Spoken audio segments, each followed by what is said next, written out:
Every day's a good day, right? I like it, so.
Brad,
Hello there.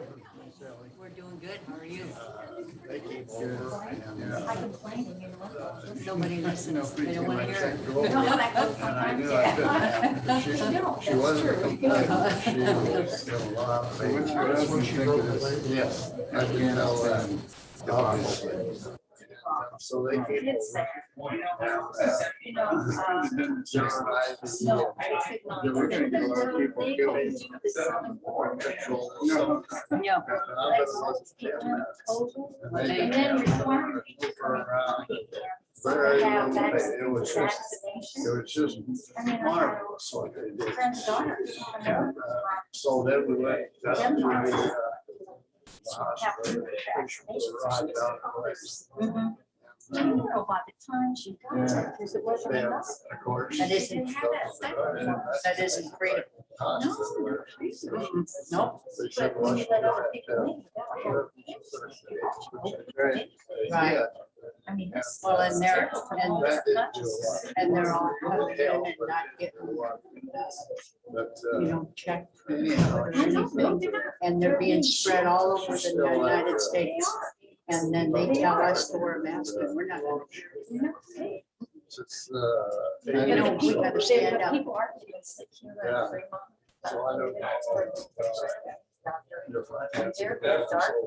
Mhm. But it's- I don't know what I would do there. Yeah. They haven't had it. Anyhow, And she said, but yeah, she's all in all, she's doing good.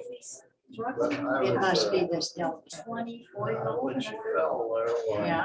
Yeah. I said, you know, they didn't, You would think. nobody did think we keep it down. Because those, squad guys were there, Afghanistan. oh, I would say 3 or 4 minutes. And And, we have to be here. like I say, they did a marvelous job. I have. What they did initially is they supposed to Before she test really it. moved, she was using the warm water. Yep. Oh. And then these religious people, even if they showed up. Yeah, if they had anything there. No, I know what it's. I don't know. Oh, he's still thinking about it. Yeah, he was like a couple months. Well, we know that we would be, he would be good. Like I do. Yes. Okay. So that was mistake number 1. Yes. right there. And so I said, this is a good idea. So, we have lots of stuff. So 2 hours later, she quit. She wrote it out. There you go. She's in.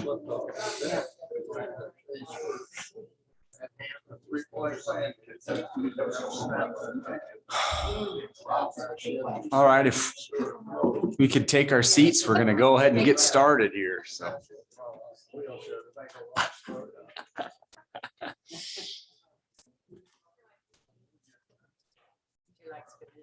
All right, before we begin, let's start with the Pledge of Allegiance. I pledge allegiance to the flag of the United States of America and to the republic for which it stands, one nation, under God, indivisible, with liberty and justice for all. Okay, we'll call the special city council meeting to order. Time is now 6 p.m. The Opens Meeting Act is posted on the rear wall next to the agendas. So at this time, we'll have roll call.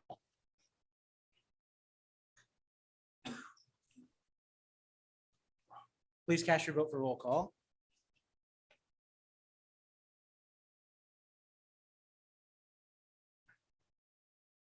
Councilmember Gentile, thank you. 7 council members are present, Mayor. All right. Again, thank you everyone for being here for tonight's meeting. The first item on the agenda is mayoral and staff presentation of the 2021-2023 biannual budget, report valuations, review budget statistics, and comparisons. So I'll go ahead and lead us off right now. Again, I want to welcome City Council, public staff to tonight's meeting. I'm excited to present the highlights and details of the next biannual budget. Since becoming mayor, careful budget management has been one of my top priorities. I have spent countless hours meeting with city staff to understand the city budget. It's very complex with lots of moving parts. Along with staff, my presentation tonight will try to simplify many things and again, lay out my priorities as mayor. I want to recognize Jody Sanders, our finance director, and the department heads, which are very involved with the budgeting process for their hard work, collaboration, and effort to put this budget together. There is no doubt we rely on their expertise, experience, and knowledge to help us understand what the city's needs are. Year over year, our department heads do a great job staying within their budget, managing spending while maintaining the high level of service and equipment our community needs and our citizens expect. A city budget really is a team effort among elected officials, department heads, finance, and administration to come up with the best way we can move our city forward. And without question, we all take very seriously the importance of spending your tax and ratepayer dollars wisely. So before I get in tonight, I just want to lay out a few expectations. My main focus tonight will be first on the city budget. This involves the services that most of the public is familiar with, including public safety, fire and police, streets, building department, administration, planning department, library, parks, recreation, and public works. This side of the budget is primarily funded by property tax, sales tax, including the local option sales tax, occupation taxes, and special funds like the Keno Fund and Special Projects Fund, which includes any state or federal grants or dollars. What is important to understand is that the state and federal regulations determine what these specific funds can be spent on. And as Jody has explained to us before, they operate in silos or buckets. For instance, money received from the state and the portion collected for streets as part of the local option sales tax can only be used for street improvements. That money cannot be legally used for anything else. So it's important to understand those silos and buckets. This is common across many funds in the city. The city annually goes through a very detailed and comprehensive audit that we present to City Council. And every year we receive the audit opinion, and we're doing a great job when it comes to our annual audits. Again, I want to thank Finance Department for that. So as we make decisions as elected officials, we trust our staff to make our budget falls within these applicable laws. It is also very important to remember that reserves in specific funds may be there to cover long-term capital improvement projects. For instance, we have reserve balance in our public sales tax reserve. One may think we can use this right away and spend it on public safety. Good budgeting requires you to look at your reserves, make sure you have enough for capital improvement projects that you are planning to do in the future. If you spend it all now, there'll be nothing left when you need it to make the large expenditures that the city needs. Over the years, the city has done an exceptional job budgeting to manage expenses and build reserves to cover these large expenditures that the city has. It is also important to understand that the city of Fremont owns and operates its own utility. This includes water, wastewater, electric, and gas. The utility budget is a silo within the city budget and operates like a business without the influence of tax dollars. And just like any business, the focus of the utility is to set rates and generate revenues that cover expenses, help pay for capital improvement projects, and cover the long-term debt in the utility. Fremont's utility department continues to be one of the best run in the state. This year alone, we were able to refinance long-term debt, saving ratepayers between 6 to 8 million without extending the maturity date.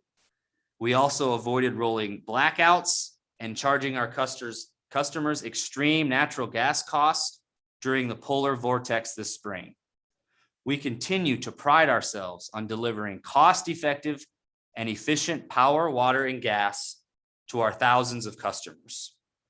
And when our utility operates successfully, it's able to transfer part of the annual margins to the city by providing a transfer to city operations. In essence, if the utility does well, it helps out the city. And for each year in the upcoming budget, our utility will provide $3.7 million in 2022 and $4.2 million in 2023 to help the city run its operations. Running these business enterprises well is extremely important to the continued health of the city of Fremont. Our city administrator, assistant city administrator of utilities, utility department heads continue to do a tremendous job leading our utility department. One of the issues we have worked hard to fix is that employees of the utility felt disconnected from other city employees. It has been good to see all city and utility employees work together, help share resources, and operate as one team. I trust and thank our department heads in the utility for their expertise in running that utility well. And in regards to the utility budget and capital improvement plan, Troy Shaben, our Assistant City Administrator, will be here to answer any questions that you have. So to summarize, start. Funding in the city budget includes receipts from taxes, property sales, occupation, gas, state and federal grants, state municipal aid, other sources that are subject to state and federal laws that govern how that money is spent. They operate in silos or buckets within the budget. Good budgeting practices involve maintaining reserves in these specific buckets for large one-time capital improvements. And the utility department acts as an independent business enterprise within the city budget. And as long as it operates successfully, it provides a transfer of funds to the city to help offset city expenses. So with these expectations, here are the specific highlights of my proposed budget and capital improvement plan. Again, as stated in the readings prior, my priorities in this budget have been controlling property taxes and making investments into public safety and infrastructure. So first, let's go in regards to the tax levy. My first goal and directive to staff was to not raise the property tax levy. And despite the fact that valuations declined 3.67%, I'm presenting a budget that does not raise the city's property tax levy. Until this year, the last decline in property valuations were in 2014 and 2015, when valuations dropped from 1.32% and 0.024% respectively. My budget will keep the levy the same. And because of the decrease in valuations, roughly going from just over 2 billion to 1.95 billion, the city will actually reduce the amount it is asking from taxpayers. The exact property tax request for both years in this budget, $6,342,622.05 compared to $6,555,907.79 in 2021. This is a $214,281.74 less than last year. So I'm utilizing sales tax reserve money and the property tax relief fund to make up the difference. As sales tax receipts continue to increase as our community grows, the property tax relief fund will be replenished with reserves. This sales tax relief fund was set up for times like this. My next priority was to look at the public safety needs in our community in regards to police and fire. First, in our fire department, I have heard and listened to the comments from the public. And my budget proposes adding 6 new firefighters, which is 2 per shift. This will cost the city around $500,000 per year in extra wages and benefits. In order to fund this increase, we need to look at 2 different things. The first is utilizing SAFER grants. SAFER grants is a grant offered by FEMA to assist fire departments to increase the number of frontline firefighters. Yes, the deadline to apply for this SAFER grant is March 12th, which is a little ways away. But if we are approved for all 6 firefighters, it would pay the cost, the majority of it. I know the rules change between 90% or 100%, depending on the year, for the first 3 years of these firefighters. So if we are going to do this, for me and the city of Fremont and the taxpayers, it would behoove us to look at doing the SAFER grants for these 6 positions. If we are not approved for the SAFER grant, I looked at this budget in a way that would not raise property taxes and what money would be available to fund if we are not approved for the SAFER grant. I propose in this budget to use funds from the Immigration Defense Fund. The current balance in this fund is 1.3 million. We have spent very little out of this in 10 years. And I believe that this money would be best utilized into public safety. The downside of using these funds for operations is that a futures council will have to find the funds in the 2024-2026 budget to cover these salaries if we are not approved for the SAFER grants. The next 2-year budget, I will make sure that we would account for this. Also, in the capital improvement plan, I have recommended $1 million in anticipation of possible facility improvements that may be recommended in the upcoming fire department study. Next, in our police department. Currently, our main challenge is staffing the police department. In staffing the police department is hiring and maintaining the number of employees that we have. Focused in this budget has been to get our pay scale comparable to other cities our size so we can recruit and maintain staffing in the department. There's no sense to be adding billets for more employees if we cannot hire and maintain the billets that we have budgeted for now. The community service officers, CSOs, allow the police department to be more efficient. And instead of using certified officers to handle many routine matters such as code enforcement, property and evidence, and animal control, the CSOs now handle these matters. So in addition to the one code enforcement officer that we had, this year we hired 2 additional. And these community service officers mean that our certified officers on the street, they have more time on the street than ever before. Our law enforcement center needs continue to be an important issue. And currently, our consultant is almost done with the study on our current facility as well as available options, and I will discuss my plan for the center in the capital improvement plan section in a minute. So moving on to CARES Act and American Rescue Plan Act funds. This budget also utilizes the money from the $1.4 million CARES Act to help offset the increase in personnel costs in public safety. As a city, we were able to manage our way through the pandemic very well. The addition of this money gave us the reserves to be able to offset personnel costs in public safety over the next 2 years. And that is what that money was designed to do, the CARES Act money. In regards to the $4.46 million American Rescue Plan Act funds, to date, we have received only 1/2 of the money from the state. We hope to receive the second half next year. The U.S. Treasury continues to put guidance out in regards to how these funds can be spent. What is clear now is money cannot be used for facilities, public safety facilities. It can, however, be used for water, wastewater, stormwater, and broadband. As mayor, I have heard the issues we have in regards to stormwater drainage. And in this budget, I have included money to hire an engineering firm to evaluate and propose solutions to our stormwater drainage problems. Once we know what solutions we have and what the benefits are, we can use the ARPA funds to finance these specific projects after we have an engineering firm look at the city as a whole. We have already been focused on doing this. And after the floods of 2019, no city has been doing more to address the stormwater drainage. Dodge County is coordinating 2 grants on behalf of the Joint Water Management Advisory Board to study stormwater drainage.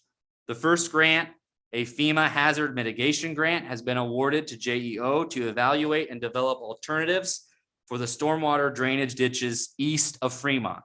This grant will pay 95% of the cost, and the Lower Platte Natural Resources District, Dodge County, and the city will pick up the remaining 5. The second grant, a Natural Resources Conservation Service Watershed Flood Prevention Operations Grant, will cover 100% of the cost to establish a Rawhide Creek watershed plan. The Rawhide Creek starts in Colfax County, flows through Fremont before draining into the Elkhorn River. So the Joint Water Management Board has already been focused after the flood to look at our drainage issues around Fremont. And this budget includes the engineering to include a city engineering study. And once we have that, and we have the ARPA funds, which are available for the projects that are identified, we will be able to do and work on our stormwater drainage issues. Both of these grants, along with what I mentioned, will finally provide the information we have to desperately needed for years to give us the solutions to protect Fremont from severe rain, ice jam, and other flooding issues. Next, streets. Maintaining our streets is extremely important, which is why this budget includes more money for street maintenance than ever before. Over the next 2 years, we will double the amount used for street rehab. Previously, the budget for street rehab was $200,000 annually. That's mainly concrete rehabilitation. It has been bumped to $500,000 in all 5 years of the CIP. This budget also includes money to begin replacing aging traffic lights. While we can't replace them all, this will get us started. Money for these projects is budgeted to come out of the street department fund, has no effect on general fund or property taxes. In addition to the increase in budget for street rehabilitation, the CIP includes multiple projects in streets, with the main projects to include Clarkson Street from 6th to 23rd Street with construction in 2022, First Street asphalt overlay from Bell to Main with construction in 2023, Lincoln Avenue asphalt overlay from 1st to 23rd Street with construction in 2024. And also, in regards to the Bell Street and 23rd Street intersection, I have listened to the public. I have heard your concerns in regards to the price tag. And even though I see this intersection as a safety concern, we must find a more cost-effective solution. I plan to keep this in the CIP, but will not seriously look at it again until a more cost-effective solution becomes available. And I have challenged Public Works to look at that project and see what other solutions can be available. My budget also maintains the building of a new street department building. This street department building, yes, our law enforcement building is a bad building, but the street department building has got it beat. It's our worst facility in the city. This was approved by a prior city council. The funding for this building is from 3 reserve funds, including street department, utility, and general fund reserves. So here is what the funding has been approved based upon the square footage of the building. $4 million from street fund reserves, $2,333,333 from general fund reserves. And because it will combine resources from the utility, $1,666,667 from utility reserves. So 3 different reserves are funding the street department building. And the goal with that building was to be able to combine the city and utility departments to be able to share resources. And in essence, that will save money for the city over time.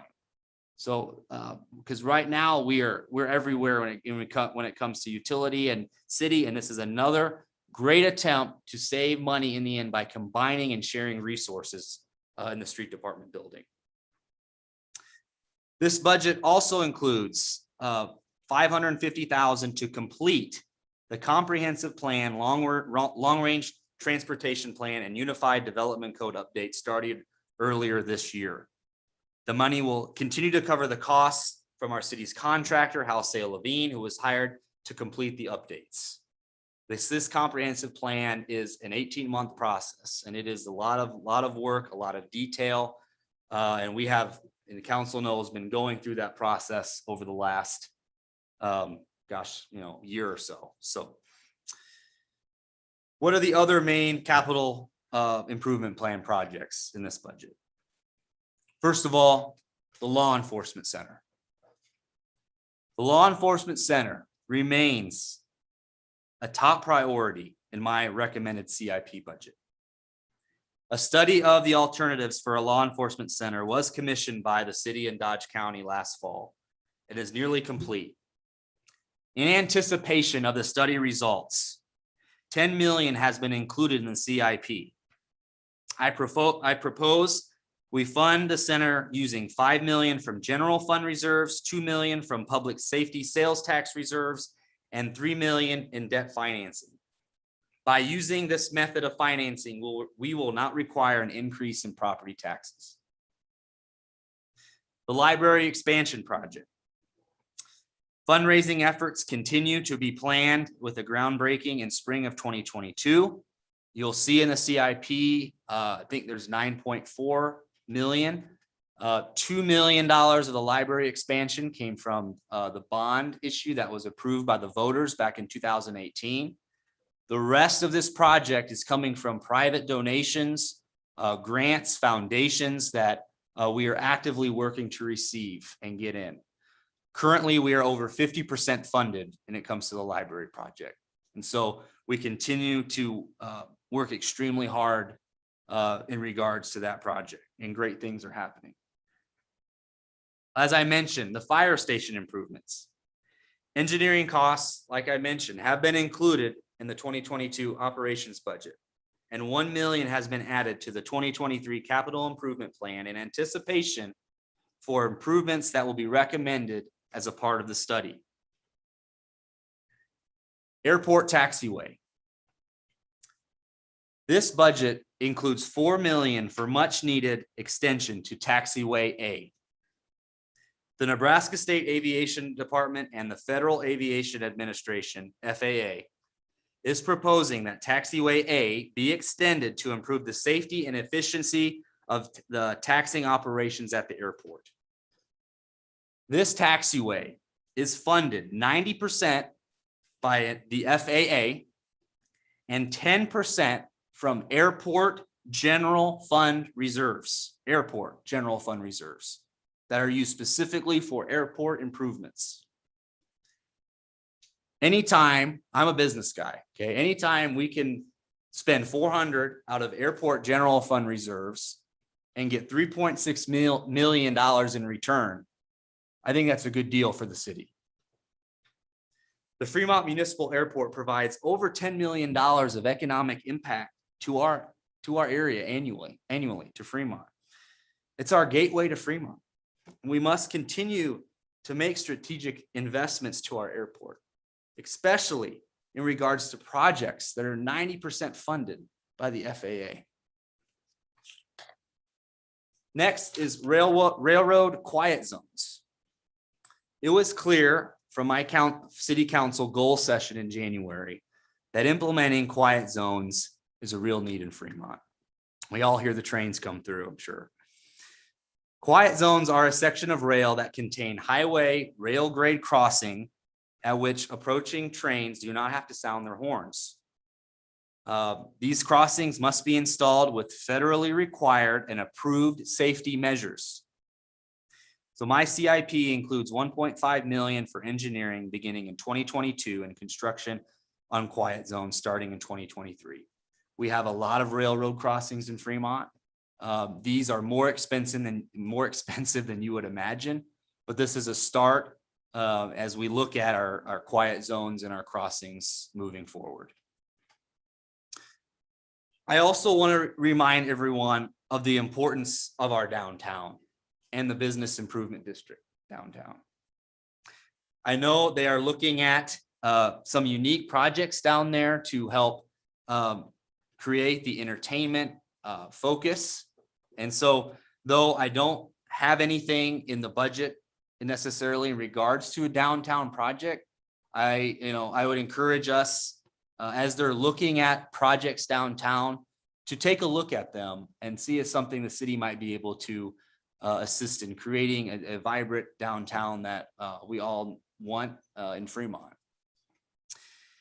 And finally, I want to remind everyone that tonight's budget is the first draft, and it will continue to be refined up until it comes before the city council on September 14th for final approval. And just like prior years, you'll know the change, whatever changes that have to be made, you'll know, and they'll be out there so you can follow along.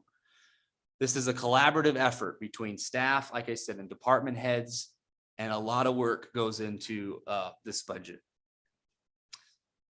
So I ask for your patience, understanding as we work out the details before submitting to the state on September 20th.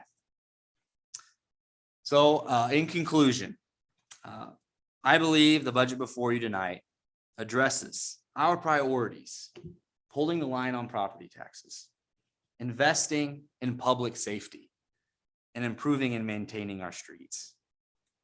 And as mayor, I want to thank the citizens of Fremont for sharing their thoughts and concerns as we continue to move our city forward and grow Fremont together. So at this time, I'd like to turn it over to our finance director, Jody Sanders, who will continue with the presentation on the budget. Jody, I'll let you get set up, but whenever you're ready, the floor is yours.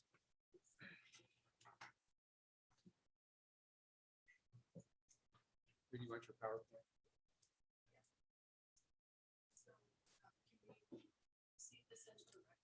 I take a motion to receive.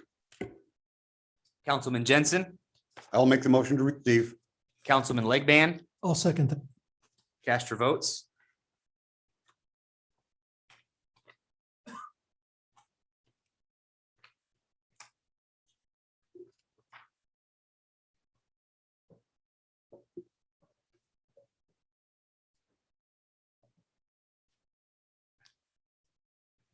Motion carries 7-0, Mayor.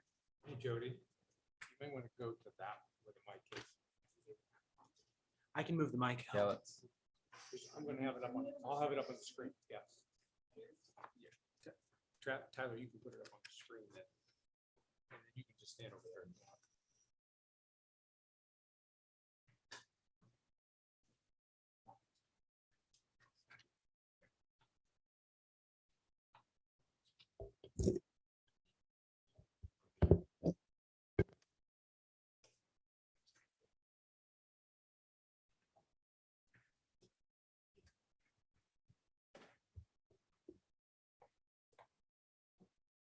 And I actually had a couple things I wanted to add as we went through this. Just a couple of information things I believe are included in the packet that the council has. I can flip back and forth.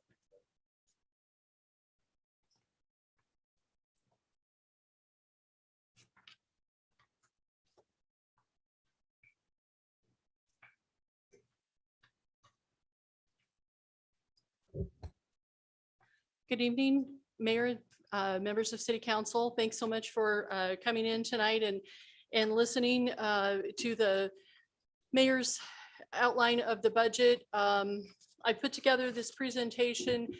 There will be a fair amount of duplication. I'll just point out the highlights of the things that the mayor commented on, so you know specifically where to find those things in the budget as we go through. So as the mayor pointed out, this is not my budget. This is not Brian's budget. This is the mayor's budget based on a compilation of each department's request. That we sat down with the department heads. They specifically asked for what they'd like to see. We can see that there were some constraints on personnel, but contractual services, commodities, capital outlay for equipment and improvements, pretty much to the extent that it seemed reasonable. Department heads were given the ability to budget what they felt they needed. As the mayor talked about, a lot of the long range kinds of things that we're looking at, implementing that long range master and strategic plan that we'll be getting for the fire department. We have a provision in there for the law enforcement center. We have it currently budgeted at $10 million, funded by reserves and public safety bonds. The public safety bonds would not generate a new tax. If we use enough of the reserves, we should be able to pay for it out of public safety sales tax future revenues. The completion of the library expansion project. We're completing the comprehensive plan, the Uniform Development Code updates. GIS mapping and overlays are being done in the engineering and planning departments. And on the horizon, we have the water department looking at horizontal wells. to improve efficiencies in our water production area. This is the latest rendering for the expansion project, if maybe somebody hadn't seen that yet. And as the mayor pointed out, there's the dollar amount and that it will be funded in part by private donations and the $2 million bonds that had been approved by the voters. So don't panic. Further in the presentation, there'll be numbers because everybody likes to see numbers. But these are the charts that highlight where the majority of the city's revenues come from in the general fund. These are general fund revenues. 32%, this is actual 2020, 32% of property tax was generated. The next piece is the transfer in from the utilities represented 18%.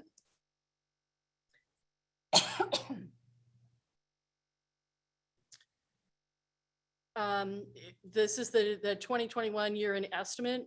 Property tax percentage drops down to 25%, but that is because of the rather large increase we see in the federal and state fundings. Excuse me.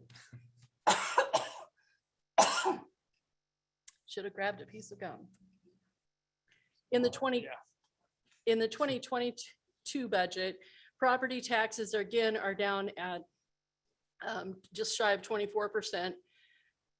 As we look at this was the piece. Oh, thank you, Laura. My hero. We got some water coming for you too, Jody. So Thank you. And the other income, which also includes bond proceeds in the 22 budget for the library expansion project. The 2023 budget, again, property taxes are sticking right around 24% of the funds coming in into the general fund. Again, we see that other income is large. Thank you so much, Tyler. Other income in this year and in 22 includes bond proceeds and the contributions that the public is making for the library expansion project.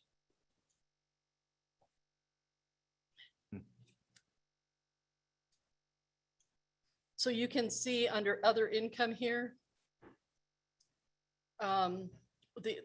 these those amounts are driven by, under other income, those amounts are driven by the contributions expected on the library expansion project. Here are the numbers as the mayor discussed earlier. You can see that our property tax request has in fact decreased. And that is due to the reduction in our valuations, into the city's valuations. We can see that the sales tax for property tax relief, the mayor mentioned we were filling gaps with money from that to make up that extra 3%. And you can see that coming through. We had been at about 2.5 million. We've raised that to 4 million. That has to do with some rather robust sales tax receipts that we've been receiving and expect to continue to receive. Does anybody have any questions about this particular chart? Councilman Ellis. Jody, how much do we normally receive in property tax relief every year? You said sales tax is about 9 million. Is that kind of what you said? Total sales Yeah, tax and is then- 9 million. And then how much? So 300, I'm sorry, 3 million, because a third of that. Okay. And so we're actually taking more of that than we're getting. So we're going into our reserve because every year Yes. we get 3 million. We will, Roughly, yes, roughly. yes. So we're pulling another million out of that fund. How much is in that fund right now? Do you know? I do, and it's on the next slide. Okay, okay. Thank you. So the sales tax fund. This particular portion, I'm showing at the very top where we are, what we budgeted for the total amount. That 6.5 million is the total that we budgeted for 2021 sales tax. We're expecting to come in at $9.1 million this year. We're expecting the trend that we're seeing to continue in 2022.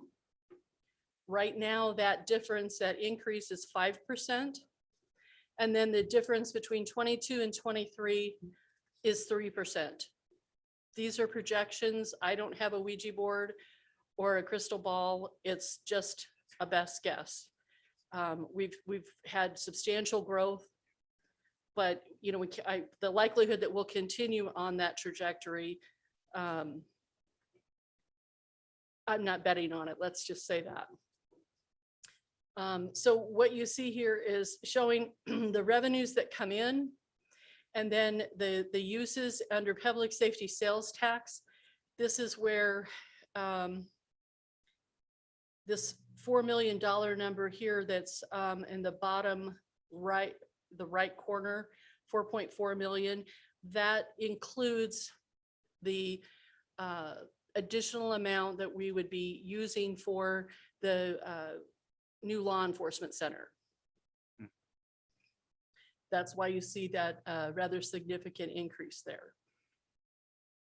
That would leave us with just right around $1 million in that fund at the end of 2023, using those reserves in that way.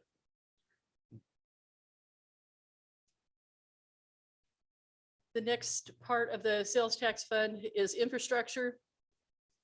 You can see that this one is a little bit more limited in what we can spend for it. It actually contributes to water and sewer improvements, as well as drainage, that kind of thing. So the drainage study that's expected, this would be the source of that funding. Rather than using the ARPA funds for a study, we're going to stick with using the ARPA funds for the actual construction. It's a little bit cleaner that way, less of a gray area for us. And in spite of that, you can see that we actually will be increasing our fund balance in the 2023 budget in this portion of it, of the sales tax in the infrastructure. This is the property tax relief that the mayor mentioned and Councilmember Ellis was asking about. We ended up the year in 2020 with 1.3 million in reserves in this fund. And obviously, a fund called property tax relief, you don't want to be sitting on millions in that fund. And so you can see in the 21 budget, we did budget to bring that fund balance down. Unfortunately, because of the large increase in our revenues from what was expected, we contributed even more to the fund balance, another $500,000 to fund balance there. So going into the 2022 budget, we expect we'll be getting about that $3 million mark that I was mentioning earlier, but that's where we're raising up the amount of that inner city transfer for property tax relief into the general fund. Doing that takes our fund balance down to $204,000. But again, this is a fund that there's no minimum requirement, and by its very name says it's supposed to be for property tax relief. The street improvements fund, this typically is for the street projects that happen during the year. If you look on our capital improvement plan, you'll see ST 58 for many of the funding sources, it's this fund that we're drawing from for that.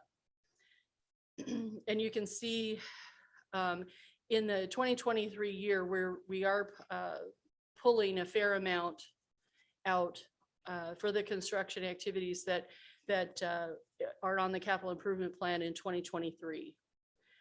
You can see a little bit of a, I don't know, bump and hills and valleys in terms of what we're budgeting and what we're spending. And that's part of that. That's why the capital improvement plan is a 5-year capital plan, because we try to get things done in a particular year, but it's not always possible.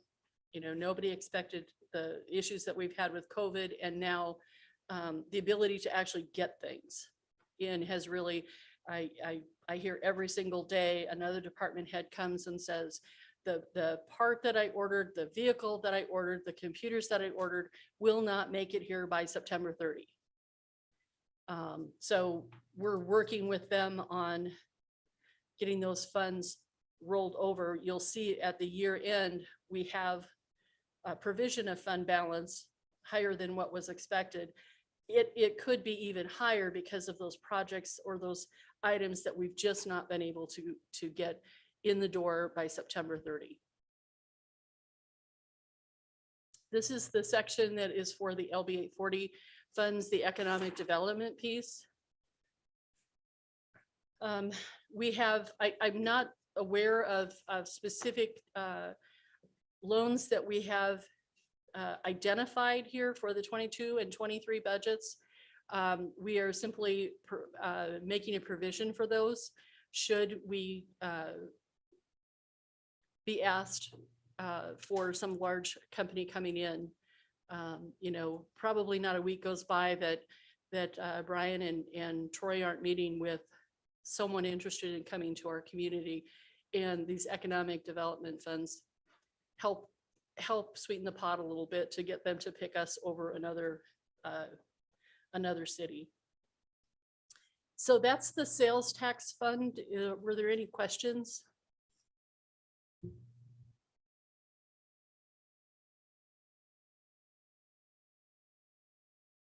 So we'll flip over to the street fund. And it's possible you don't have the street fund in your presentation. I apologize. Dan, would you be able to go out and get those, grab those and print them for the council to have?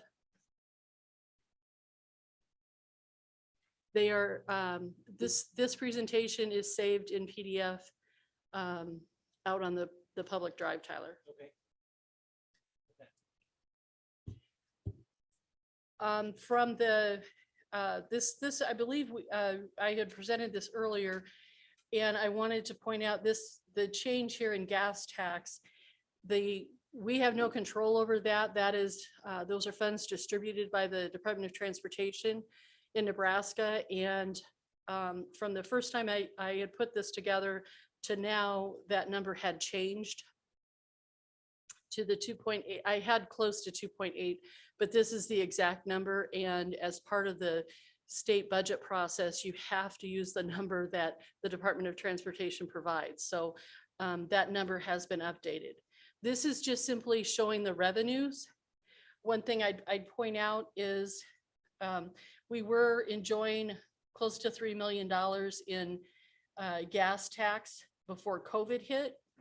There's a lag effect because they are collecting one year and distributing them the next.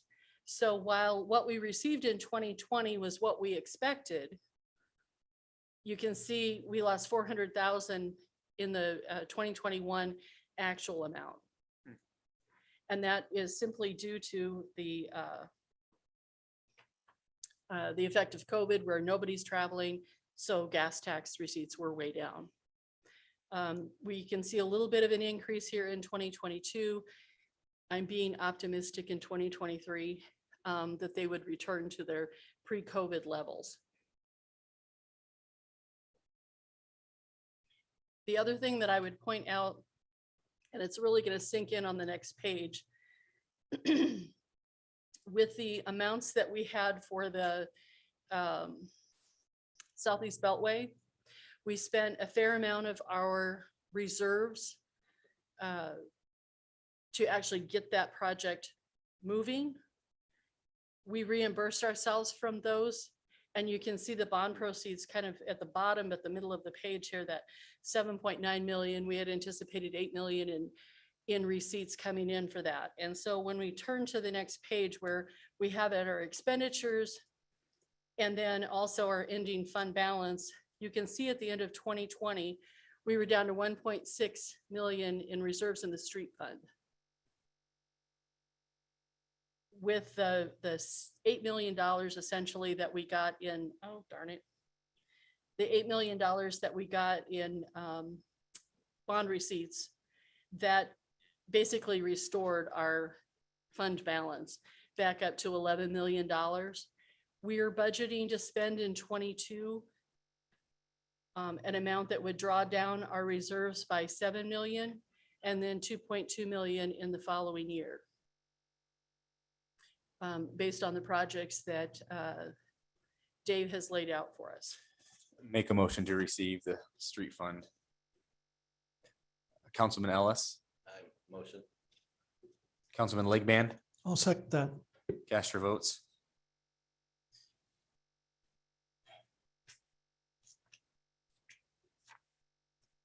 Dan, that was a 2-page document. Sorry. Expenditures were on the second page.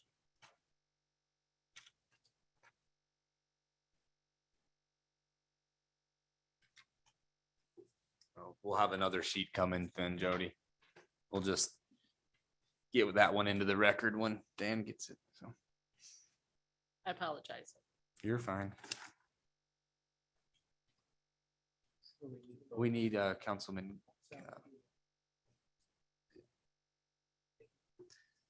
Councilman Ellis, you're. Motion Jody- carries 7-0. Oh, thanks. Can I ask a Yep, question? go ahead. Okay. Jody, we've essentially paid ourselves back the $7 or $8 million that we bonded for. Now we've got to make payments on that bond.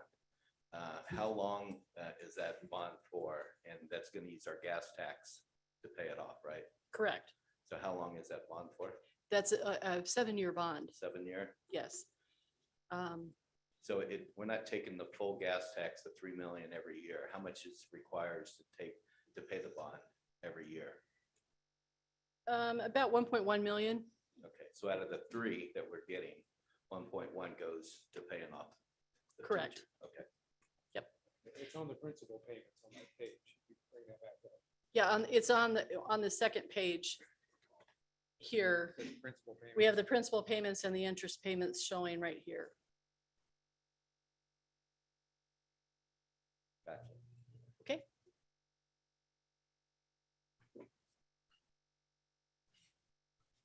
I had a question. Yeah, go ahead. On that, down there where it says contribution donation, $7 million for 2020, where did that come from? So that was, those were amounts that were contributed by the private organizations. Costco was the kind of the leader with that one, where they took part of their TIF proceeds and contributed it toward the Southeast Beltway project.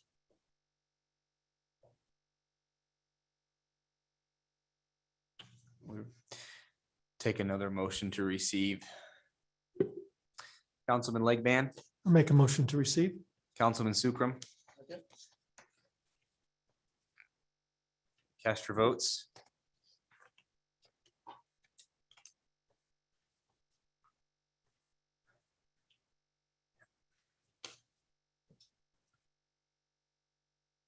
Councilman Gibson, can you cast your votes? Still on?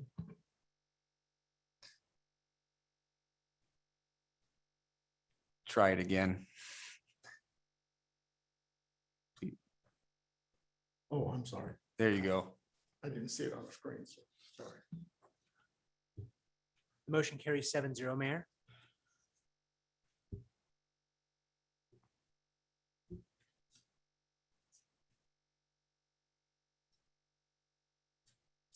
So just some other points as we go through. kind of as a reminder, wages and benefits are based on comparability by the city's peer group called the Array, as well as what the 4 union groups are able to negotiate within those parameters. One item to note also is the health insurance premiums are actually going to show a decrease this year, a significant decrease for the next 2-year budget. I've got a slide that shows where we're at for that particular fund here in just a moment. But right now we've just plugged in, made an assumption, and we plugged it in. What that impact would be.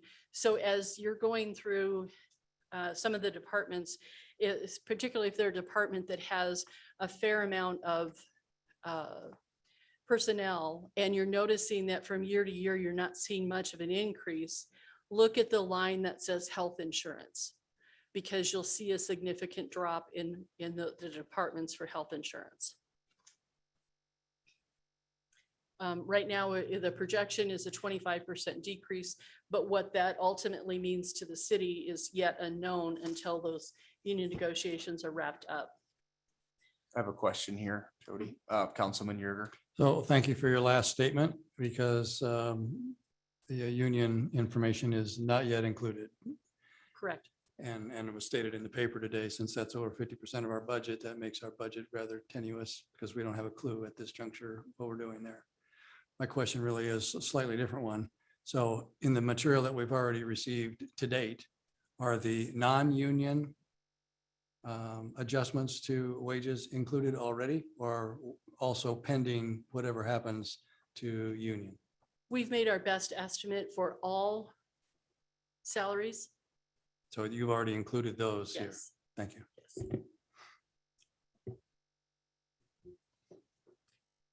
I mentioned that the staffing counts for the city have remained stable, with the exception of the 6 additional firefighter EMS personnel that the mayor mentioned earlier.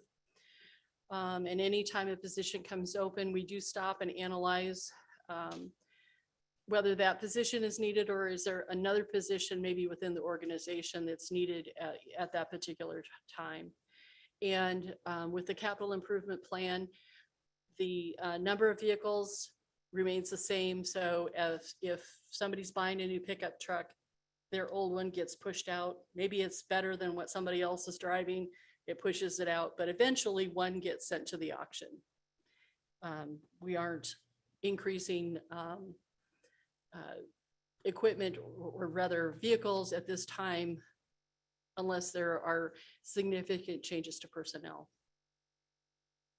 So the City Employee Insurance Fund, or the CEI fund, you'll hear it called.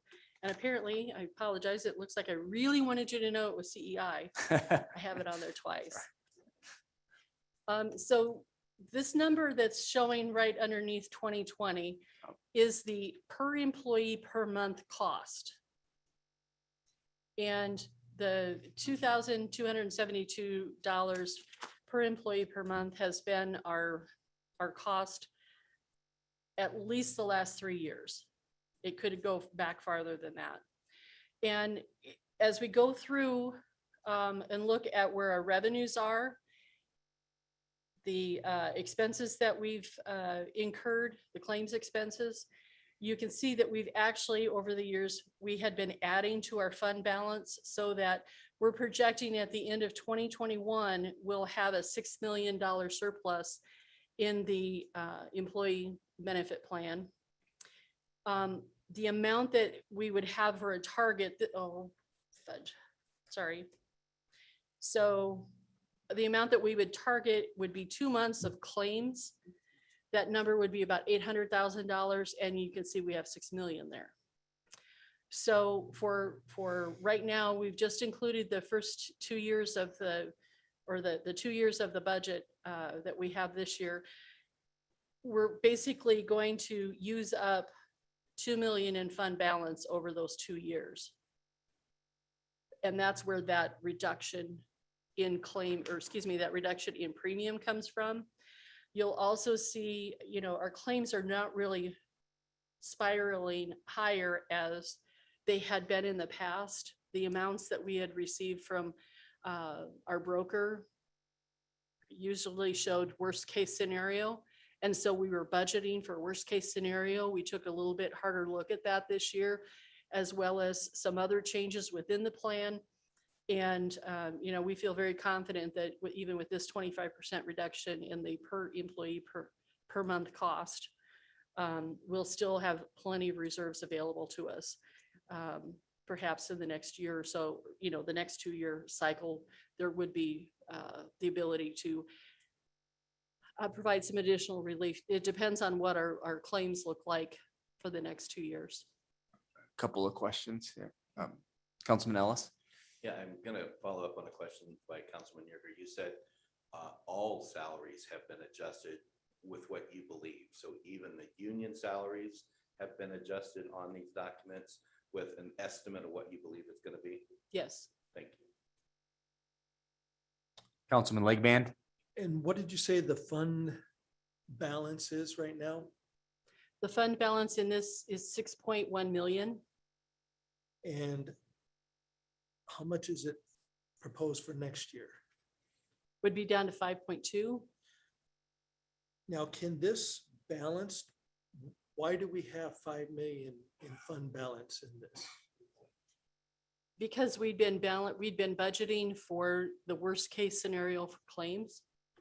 And we've had, in the not too distant past, we've had some significant claims that as the broker was projecting, they kept ratcheting them up. And most people, when you talk about healthcare and health insurance, nobody's talking about a reduction in premiums. But, this is just the way our plan has been frugal, basically, is the best way to say it. Do most cities have a fund like this for just in case for emergencies? Do you know?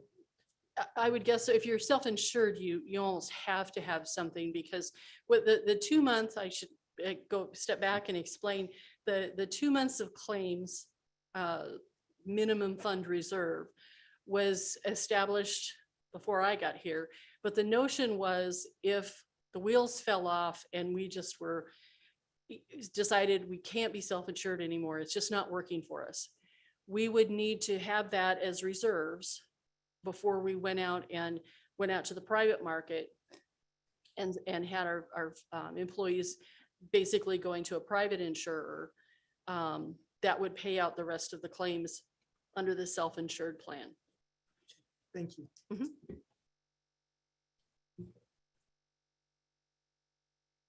Okay. Circling back around, the general fund expenditures, these are the kind of the split. I was asked to provide a split on where the different uses of the revenues come from. Sorry, I'm stuttering here a little bit. And you can see in 2020, 51% are personal services. Personal services are the wages, salaries, and benefits of, in this particular case, these are general fund expenditures. So this is for city departments, excluding dispatch and street departments. It jumps up on our year-end estimate to in 2021 to 55%, but then moderates a bit in 22 and 23 because of the increase in our fixed assets that we're expecting, those kind of long-awaited projects that we're finally getting, for like the library expansion project would be a prime example, and then the beginnings of the joint law enforcement, excuse me, not joint law enforcement center, the law enforcement center, and the improvements to the fire station.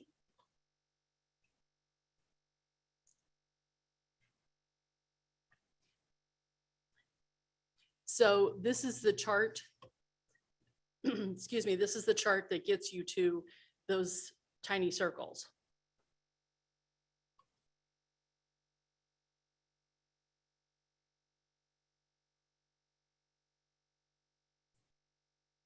This is showing right now we have a year-end estimate of nearly $4 million. We've accounted for all but $38,000 of that. Excuse me, the CARES Act dollar amount, that $1,400,000 came in this year. That's contributing to that 3 million or nearly $4 million number.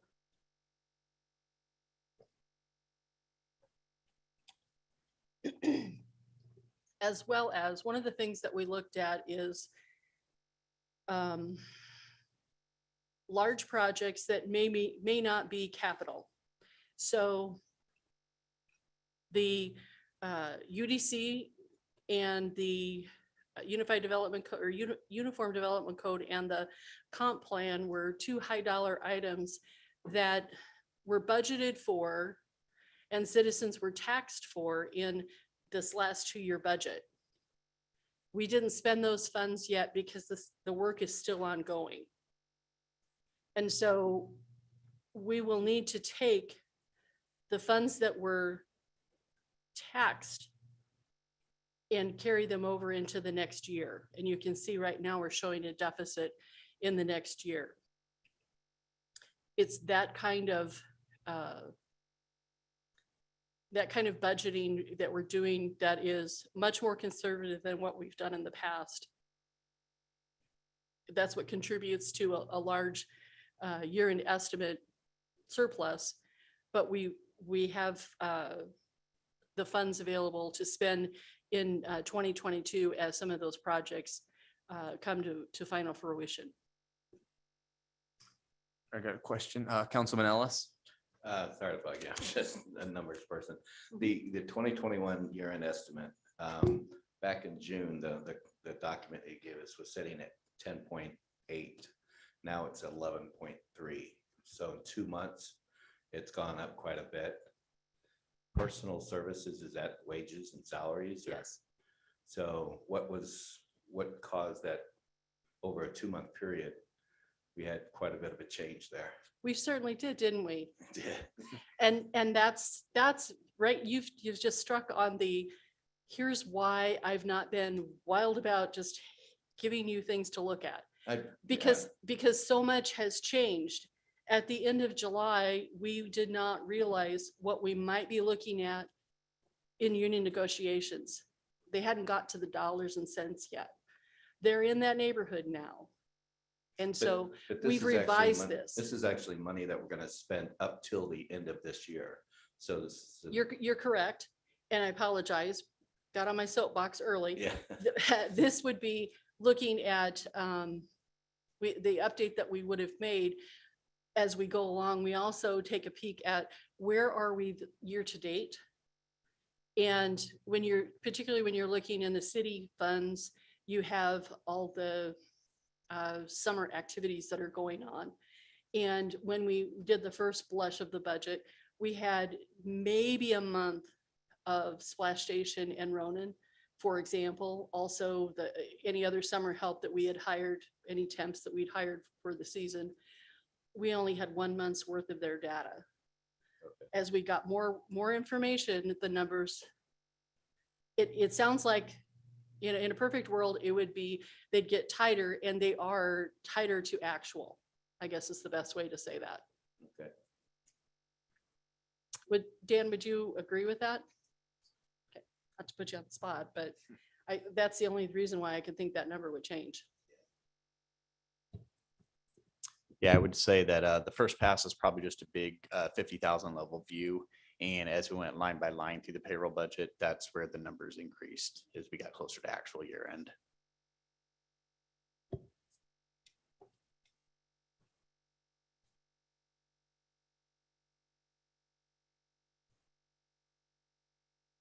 Other questions?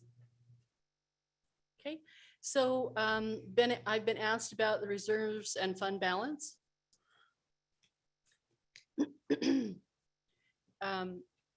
This is tentative right now based on what we're seeing. We are expecting by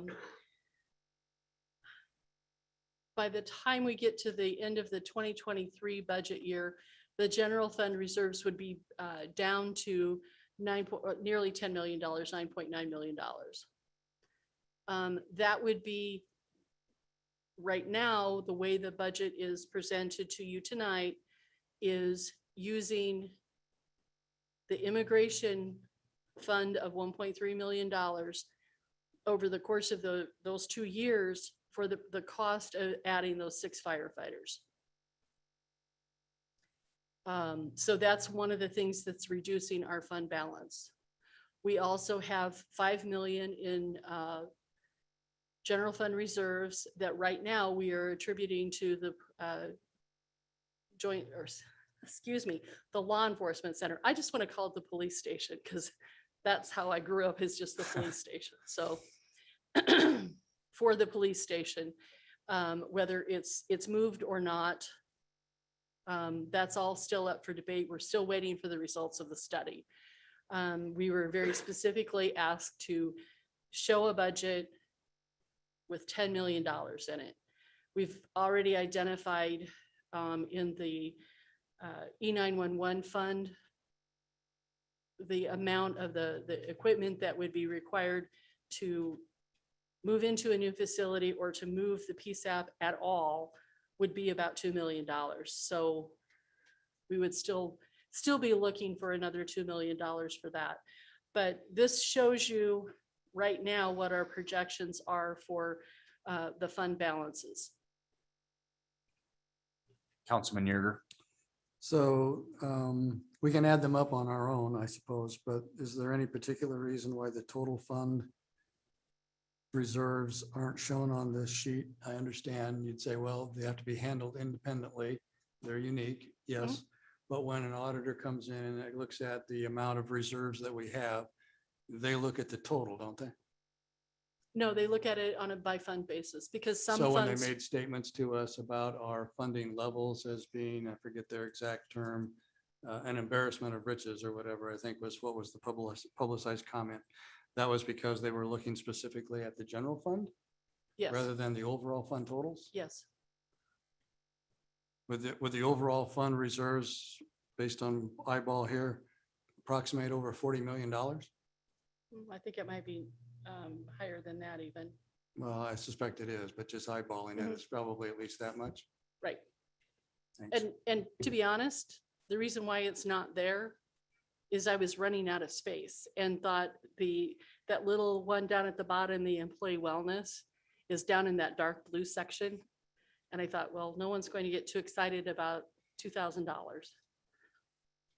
But I was trying to make it big enough so that, I received comments from the last presentation about color choice, about the size of the font, about making sure that the council had the packets, the exact same packets. I'm not deaf and I'm listening. And I think that going through the budget, you'll find a lot of what we're presenting has come out of the conversations that we've all participated in. So this would give you a good idea, and Mr. Yerger's correct, it must be north of 40 million because this is as of September 20th. This was part of our audited financial report.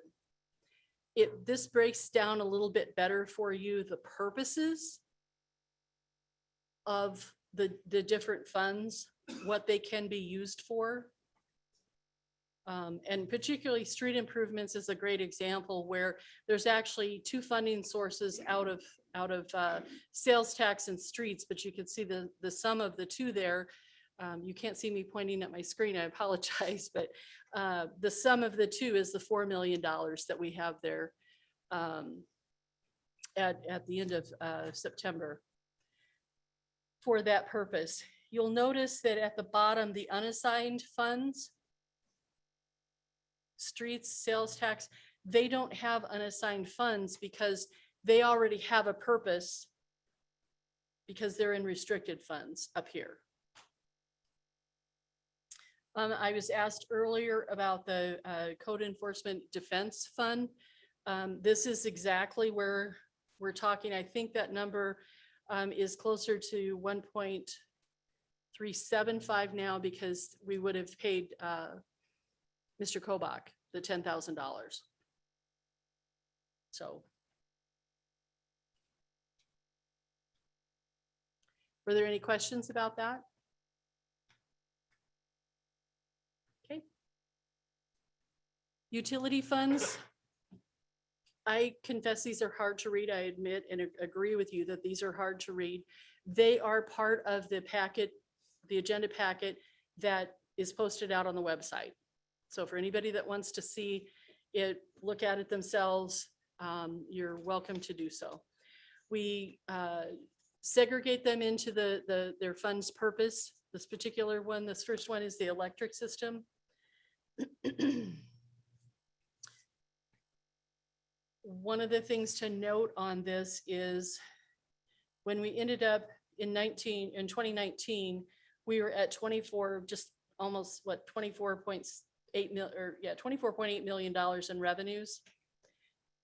By the time 2023 comes around, we would be looking at about $30 million in electric fund revenues. So you can see how the transfer to the city has changed from 2.4 million here in 2019 to the 3.2 million in 2023. That is 6.25% of the revenues generated off of Fremont demand. So grid sales, where we're selling out on the open market, those are not, the revenues for that are not included because oftentimes, unfortunately, we have to sell at a loss. Sometimes we sell at a gain, but we let that float in the electric fund separately. So that's why. Councilman Ellis, sorry, Jody. Yeah, so you've got a transfer to city. Those numbers don't match up with the city side where we get money transferred. So you got 3.2 million for the 2022. And over here, we've got 3.7 and 4.1. You need to look at the other three funds. There's transfers out of each of the funds. Thank you. Mhm. Sorry. Nope, it's fine. Kristen's not able to be with us tonight. Kristen Klingsick also worked on the budget in addition to Dan. We've pretty much spent days and nights on it. And Kristen, one of Kristen's main focuses was to making sure all of those transfers balanced. So I'm very confident that we've looked at that. It's just my oversight. Sorry. Sure. Councilman Legman. One quick question. What is the ending balance restricted and then the unrestricted? Right, so the restricted balance is the cash balance. Cash is kind of a misnomer in this case because it's the amount that we have in restricted are all invested in CDs. And those are the amounts that are set out by our bond covenants. When we issue bonds, we promise we will keep and set aside for that purpose. So in the 2020 column, you'll see the actual amount of 11 million. Just to be safe, I went ahead and rounded up to 12 million for the ensuing years.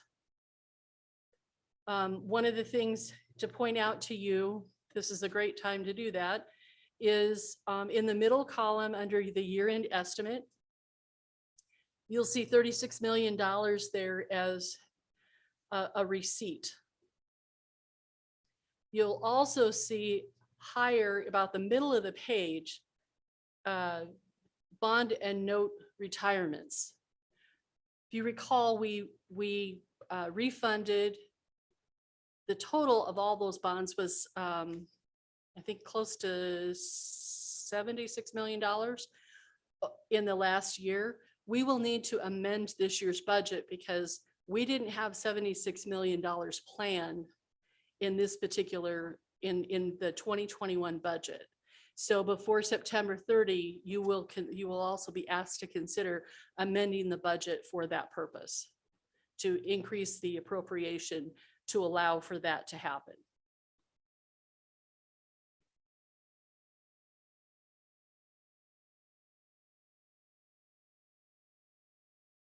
This worksheet is the same one that we've been using for years.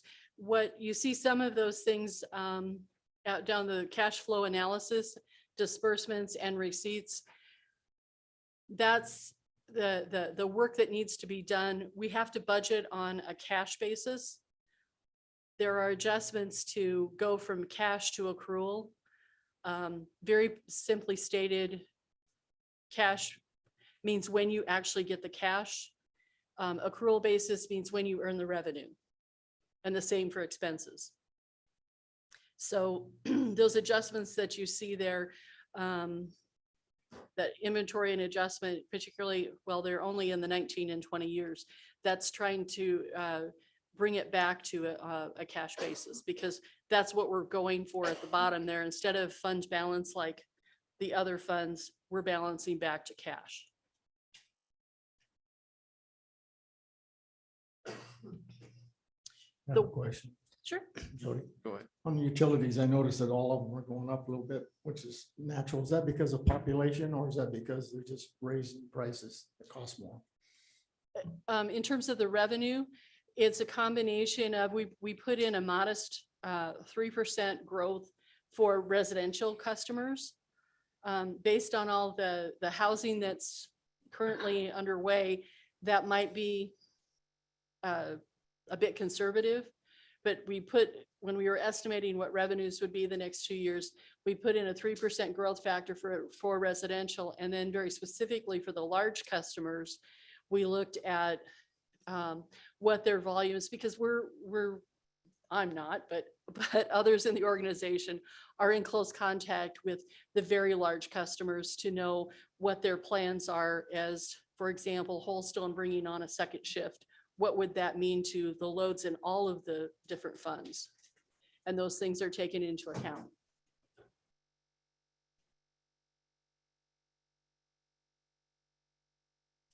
So the water system, smaller numbers, a little less activity. We do have in the out year in 2023, we do have a kind of an upside down situation where we're ending up with a negative cash balance. As the mayor mentioned, and I can't stress enough, this is a draft. So we'll be looking at what we need to do to bring that into a positive cash basis at the end of the year. Wastewater, this is a fund that has a great deal of activity, both in terms of the revenues as well as the amount that we have coming through for some additional bonds. You can see our treatment costs are going up on that very first line, and that has to do twofold with the addition of the lagoons and the additional waste from our industrial customers. Also included in that number would be, is it 2, Dan? 2 additional workers for the wastewater treatment plant? Or is it 1? It's just one. 1, okay, sorry. It for an additional person whose job would be specifically to be doing the monitoring and whatnot related to the lagoons.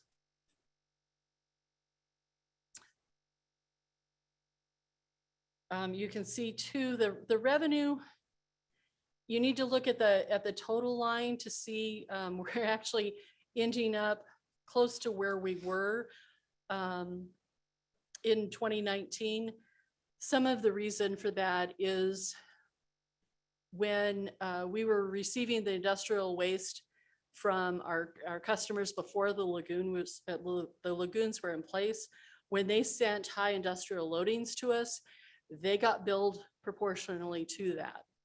Now they're all going to the lagoons, which decreases our cost to a certain extent. And so their billings actually have gone down somewhat. The thing that is kind of the saving grace, as you can see, we're expecting an increase in our non-operating revenues, and that has to do with the methane sales from the gas scrubber off of the lagoons. And I am way out of my wheelhouse trying to explain that, but that's where you see that shift in revenue. You can see in the 2030, or excuse me, the 2021 year, this was another fund that had a refund, bond refunding. So you see a bond retirement and a reissue amount. We also are anticipating issuing another set of bonds for the improvements, the city's share of the improvements for the third lagoon, and the changes that would be from Holstone adding that second shift. We also have, we're showing the, under other, the cash flow analysis receipts, the last line says other, that's capital in aid of construction. And so the amounts that we're receiving as they're making payments, Holstone is making payments on that, you'll see those dollar amounts coming in under that column as well, to be paying their fair share of that.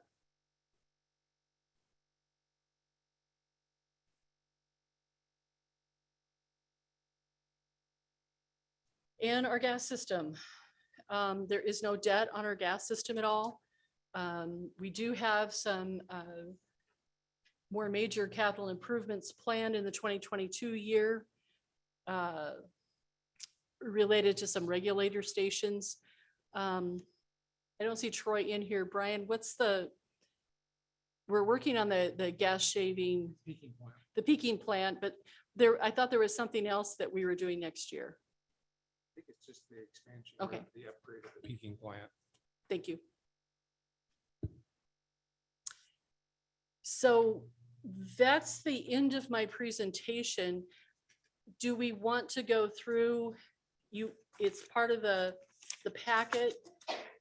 Were there questions that folks had, particularly about the capital improvement plan, that you'd like to have addressed so the whole group can hear, or is there anything else I can offer up for you?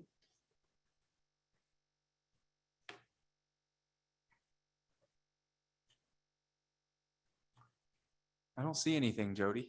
So, oh, sorry. Yep, Councilman Jensen. Just a quick one. I had a constituent, I'll call and ask me, so I'll ask the question publicly. The ordinance defense fund, how is that funded? Is that just through the fees or other taxes? No, it's not funded by the fees that are collected.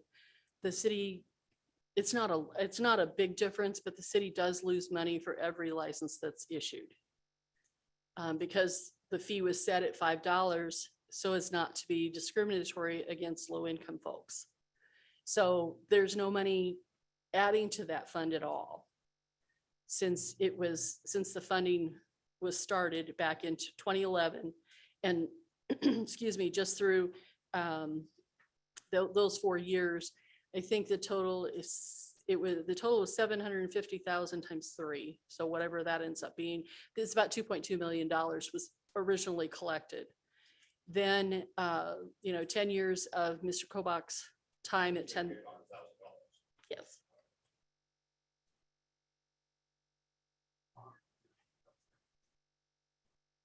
Yep.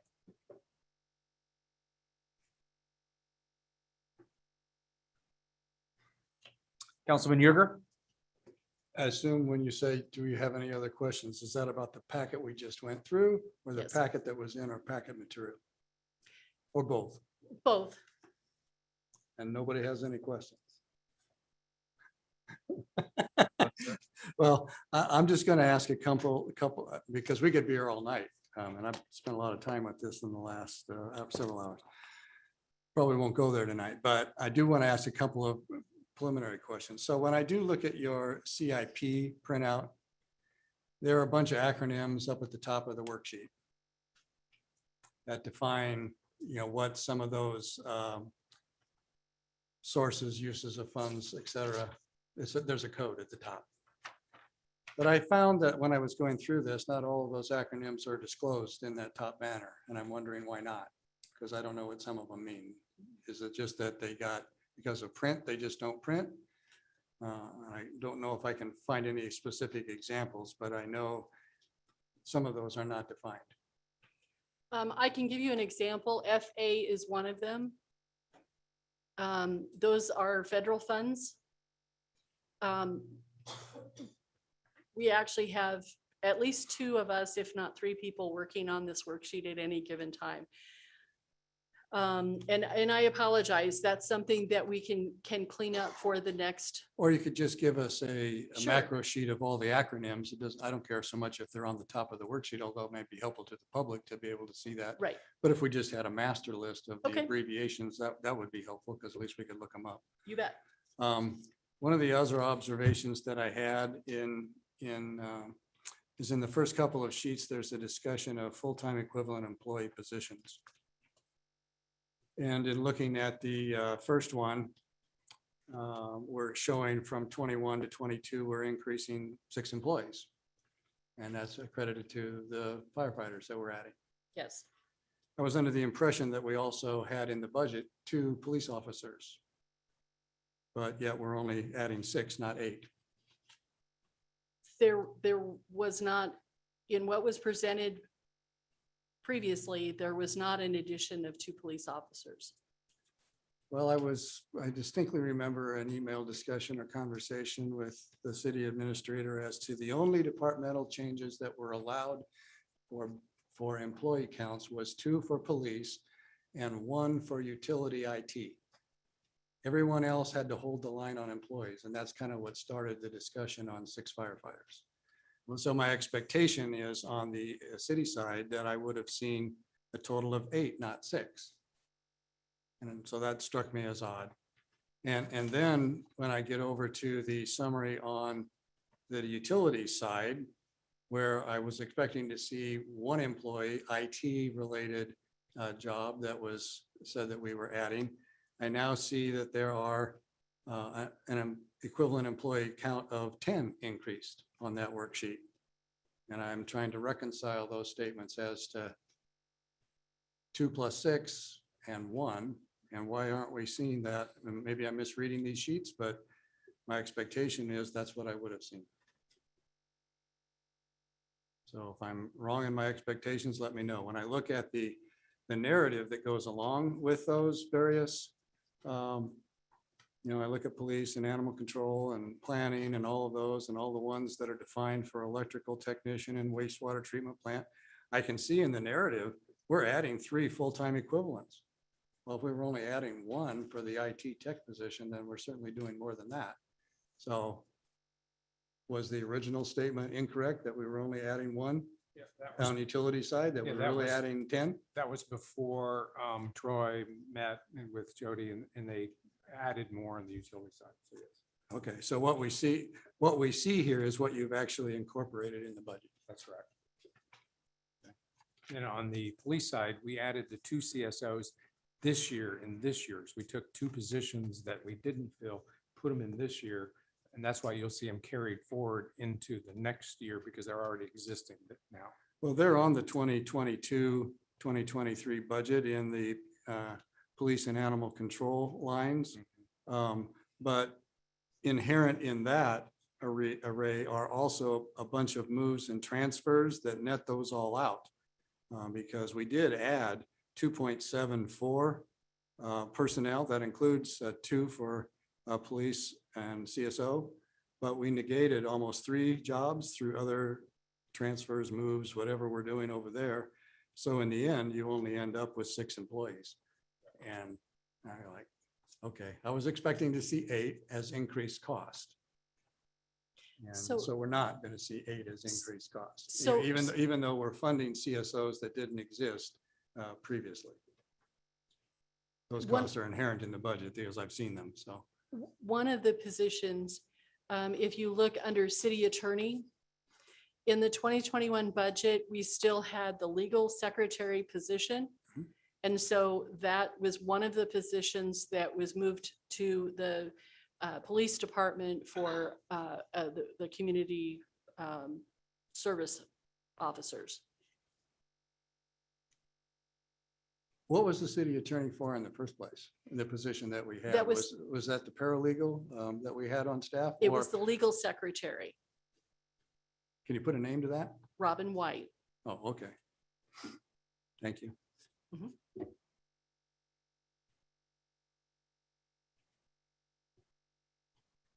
Councilman Ellis. Mayor, you mentioned that the airport had a reserve fund. The airport doesn't make us money and we shouldn't spend money over there. Is that correct, Jody? I mean, is it a kind of a wash? I thought that's what we've always been told. Does it make us money or is it? It makes just enough to pay for garden variety maintenance. And then when they're asked to contribute the 10% match or the 20% match with those state projects Okay. that come in. So their airport's not making any money. It's simply just a kind of a wash. So when we talk about the airport has a reserve fund of $400,000, where did that money come from?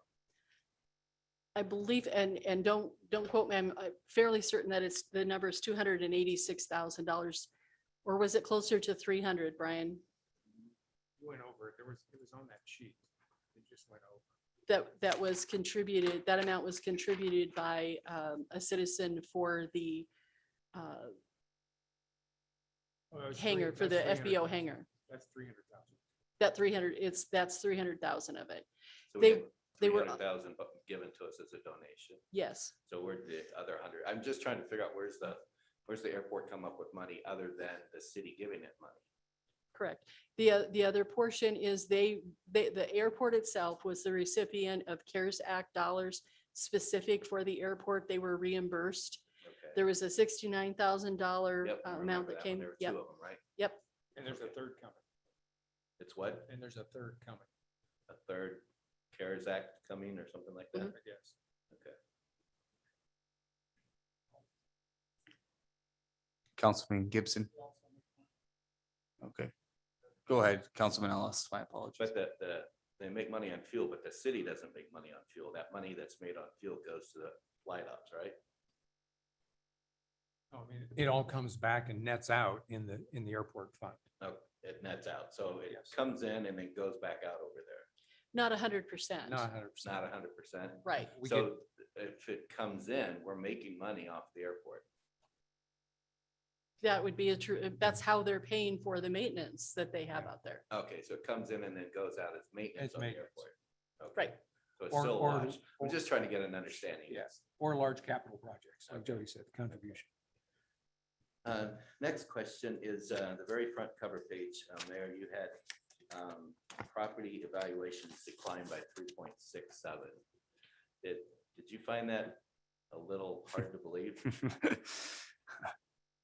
I mean, yeah, it was shocking. And I don't know, Jody, you want to speak to that on this the valuations? Sure. From the county? So this chart is one that I've been keeping for years and years and just keep adding to the bottom of it. And I draw your attention to the growth that we saw in tax year 2020. It was the year that we were doing the 2021 budget. And you can see our valuations topped $2 billion. And we, of course, we're all very excited because that was a 20% increase in our valuations. If you look, the growth of $214 million that came in 2020, a portion of that was related to personal property that was specific to a large, to Lincoln Premium Poultry. As part of the Nebraska Advantage Act, they qualified in, I believe it was tier 6, which generally, when you look it up on the city or on the county, I'm sorry, the state's website, you see tiers 1 through 5, and then 6 is over here. And because of their significant investment, the state, as part of the Nebraska Advantage Act, allows them to exempt their personal property from taxation for 9 years. 9 years. For 9 years. So that's, you would take away that number of personal property tax, and you can see, we have been growing at about 28 million a year. That large increase, they didn't get their exemption filed in time in 2020. So we saw those proceeds come in. Now they're coming, now they're being exempted starting for those 9 years. So that was extremely problematic for us because Yes, it was. when they came on, that bumped our evaluation over the 2 billion mark, which affected our municipality equalization fund of not getting that $1 million. We got, or 800,000 or whatever, we only got 80. Now they're taking it back out and our property values probably went up about 6.9% to the common folk and theirs went down by 8%. So that was very problematic for us here in the city, wasn't it? Yes, it was.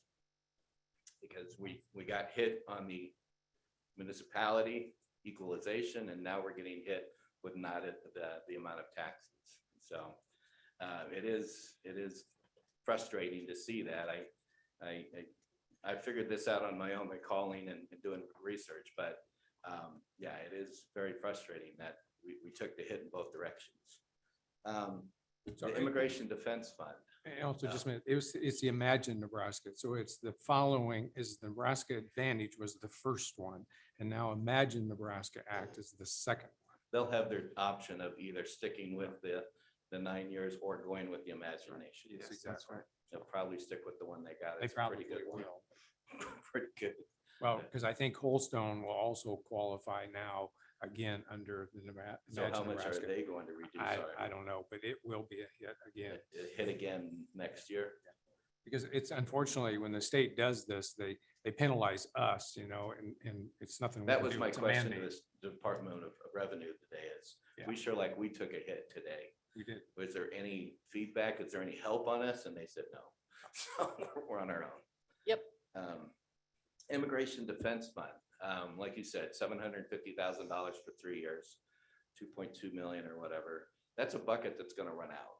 I mean, if we start using it for firefighters. And I think what you guys told us just a week or two ago is we shouldn't use buckets that don't have a continuous stream coming into them as, revenue or as dollars that we can use for personnel. And so now we're using that. And so that's a little disheartening that you guys came up with this plan exactly opposite of what you just told us to do, not do. And I understand that the firefighters probably won't even be hired until next year after the SAFER grant. The SAFER grant's based off of need. So if, they look at our books and find out we don't need a SAFER grant, then we're kind of on our own and then we go ahead and so I don't like the fact, I really want our firefighters. I think we need them. I think our firefighting staff and our police staff and our dispatch staff has kind of been neglected. And we desperately need to find money to fund them. But I don't believe the immigration issue fund is the right way to do it because that kicks the can down the road for the next council, Mayor. And I don't want to be the one pointing at that saying I'm inheriting a problem that came from the previous council. So I think that's our task is to come up with a better way to solve the issue with the 6 firefighters, the 2 policemen or whatever we do there and 2 dispatchers without kicking the can down the road and handing the next council our problems. So we're also doing that with the CARES Act money. We're just kind of rolling that into operating funds. Is that right? Yes. And again, that's a money that came in for salaries. So most companies, most cities used it for salaries and then took that money and used it for something else. But we're essentially we're throwing it in and using it for salaries. Is that correct? Correct. So again, we're financing positions of employees here on money that is not sustainable. That it would be a true statement. I agree. Okay, that I hate doing that because again, we're kicking that can down the road for the next council and I do not want to do that. I think that's it right now. I'll give the floor to somebody else right now. We're already there with the impact of prior councils. Now we're left trying to decide how could we, because we lowered our levy and now we're lowering our levy again. that there were 4 things that I heard in those public comment periods. More firefighters, something for the police, whether it's a building or more people, streets, but don't raise my taxes. Those things cannot coexist. Well, taxes are gonna get raised anyway because property valuations went up 6.9%. So everyone's gonna see an increase in their taxes. Is that right? That would seem reasonable, Ju- yes. Just because But- of the valuation. But our, Not from the city. our portion of the levy will go down. So our portion will go down to match the 6.75% that property. It values went won't, up. it won't match it. It's because our valuations went down 3.6. We, when I talk about a combined levy, I'm referring to the general fund Sure. and then the amount for the debt Debt service. service, sure. And so this, the net of those is about a reduction of 3.2 mil, or Okay. I'm sorry, So 3.2%. I appreciate that you heard the taxes are important. We've got to keep those down at least, or, and when I say that, I think we've got to be frugal on spending. I mean, that's where we've got to be, but we also have to make sure that we have been dealt a hand of cards that, again, I hate to say this, but our firemen have been neglected. We've not added anybody on staff count for 1969. So that can has been kicked down the road so many times that it's got to stop here. I'm going to say something highly unpopular, but I can't sit as a citizen of Fremont and not ask the question, rather than saying for certain that we've grown so much since 1969. No one's asking the question, were we grossly overstaffed in 1969 if we are still able to answer the bell every time it goes off? Well, we're not doing that now, right? We're not answering the bell because we're calling in reserves. We're showing up on a fire scene with 2 guys on a truck. So we're not answering the bell now, I think. And that's where we have to make changes. And there are changes being made relative to that, because some of that, I'm speaking out of turn. I won't say any more on it. No. I'm going to release and let somebody else talk right now.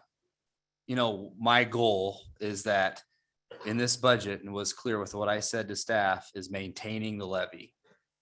And so, yes, I understand your concerns. I just don't, want to tax more now when we've already taxed and have money available to be able to help fund these positions. Hopefully there is growth in valuation as well as sales tax revenue in the city of Fremont, which I hope we have. And so when we look 2 years down the road, we reevaluate where we are at that point based on the growth that's there. So it was, really my goal to bring a budget for you tonight and that maintains the levy and accomplishes what our city needs. We did receive CARES Act money. I mean, we've received money that comes in. And so I guess looking at the money that's come into the city, and now we're going to go out and now, yes, valuations have gone down. And now we're going to ask more for taxes. I wanted to figure out a way where we could do that. And we got creative in doing that. So yes, you're right, Councilman Ellis, when it comes to, we will have to reevaluate after 2 years. But I think in the interim, that's overall good for the people of Fremont, considering the challenges and the overcoming that we faced this year in regards to the pandemic. Councilman Legman. I would agree. And I'm hoping in 2 years or 3 years down the road, we can look and say, we need to add another fireman. We need to add a satellite. We need to start planning for a satellite fire station on the east side. So I'm looking forward in the future. Hopefully we do get new evaluations. Hopefully we do get some more money coming in and we can start looking at, so we don't run into this again where we're understaffed for the fire department. That should not have happened. And I don't know how we got here, but we did. And we're trying to find the solution now. And I'm hoping a couple years down the road, we can see what they need and look at it again and keep improving. And hopefully the study helps us out, lets us know if we need to add a satellite station on the east side or wherever it needs to go.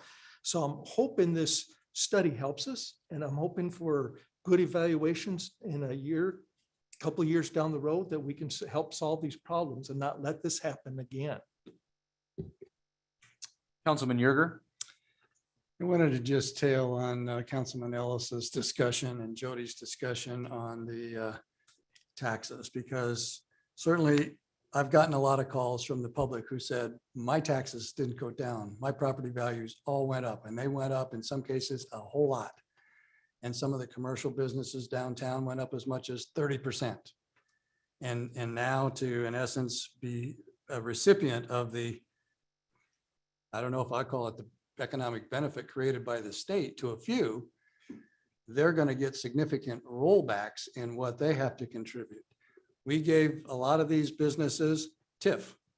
They don't contribute to property taxes for years, yet we annexed them and we give them public services at our cost. Now, even though we were told at the time, oh, well, we'll have a lot of additional taxes that you'll get the benefit of. Well, but we're taking those back now too, because the state opened the window for us. I'm not blaming the companies per se. They're taking advantage of what the state did. Prudent management on their part.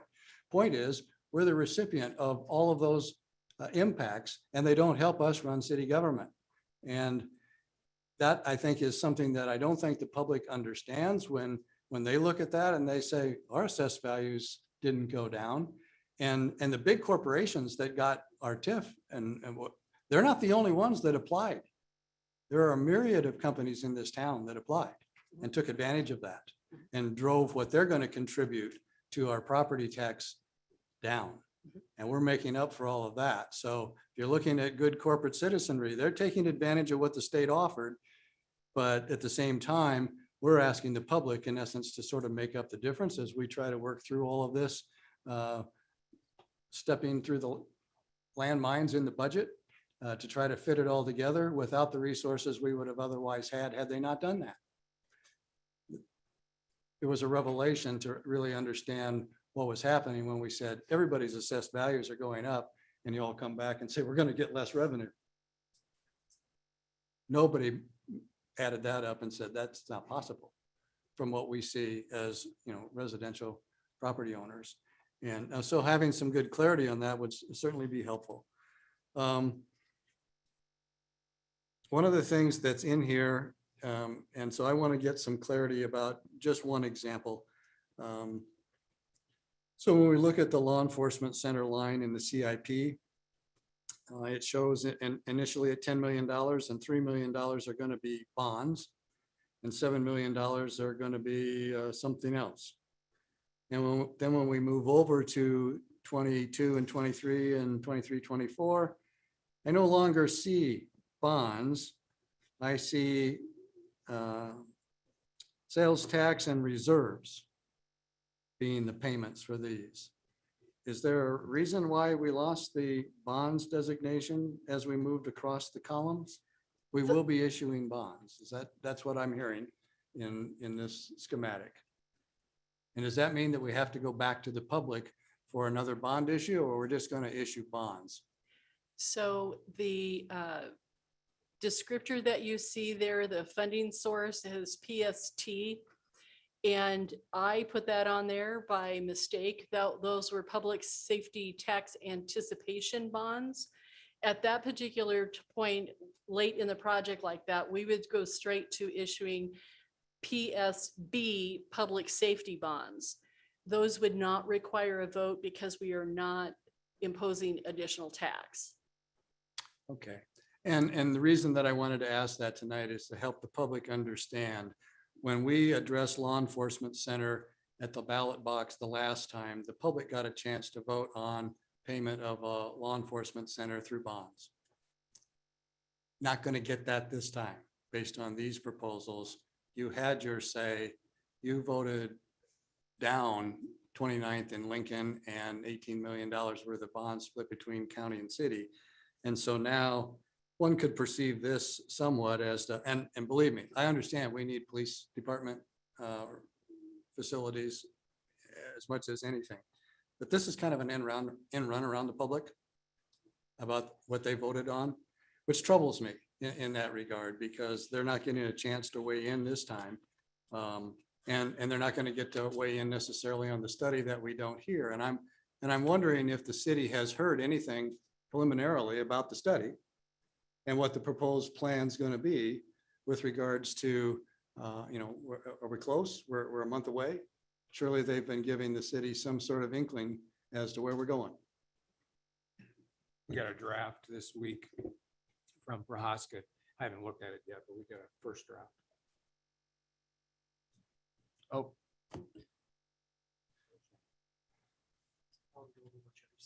Yeah, go over where Jody's at. That would be nice. Sorry, I've got them. That's okay.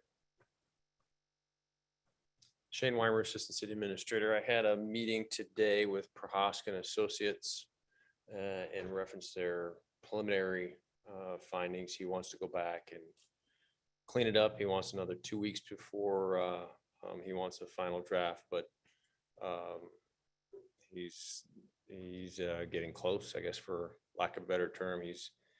We've asked him for a lot of information, and that was his talking points today, that we've asked him for a lot of information, and the sheriff, myself, Shelley Hoserland, and Chief Elliott were all in on that meeting, so.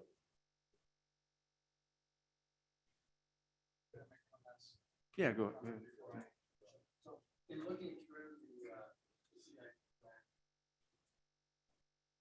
Lights on, so, oh, no, turn yours off. Yeah, turn yours off.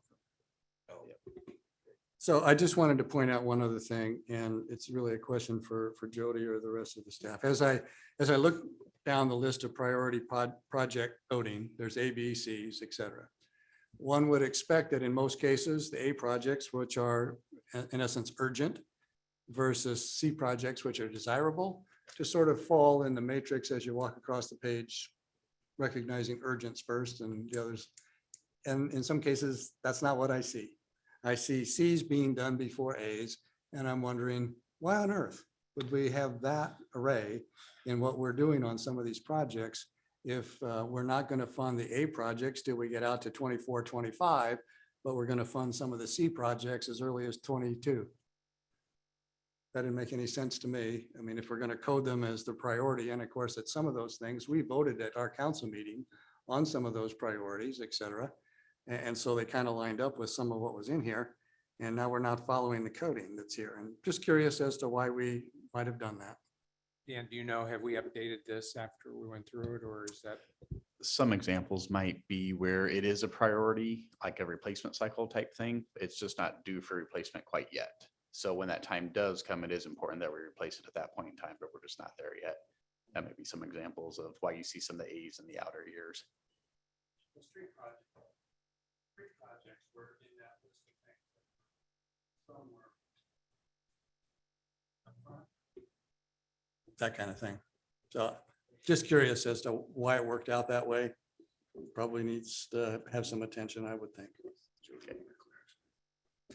Jody, would you be able to speak to some of the priority rankings on some of the street projects of why maybe some A's are in the outer years, some C's in the earlier years? We talked about if it's like replacement cycle items that, it could be an A and it could be an outer year, just due to the timing.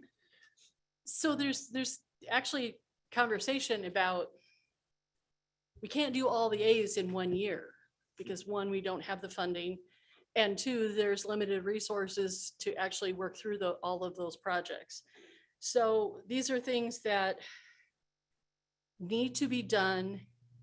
The year placement for those items was provided to me and Kristen by Dave Godekin to determine, what project would be done when. If there's a particular desire to move a like-sized project, swap them out, something like that, because the funding that we have available to us right now, we can accomplish this with the funds that we have. He's looking at it from an engineer standpoint. All of these things need to be done. What are the ones that are most critical? Councilman Ellis? So I'm gonna go off of what Councilman Yeager said earlier, as far as the, it does look like the city's trying to do an end around, and I don't like that. I think that the citizens need to have a voice.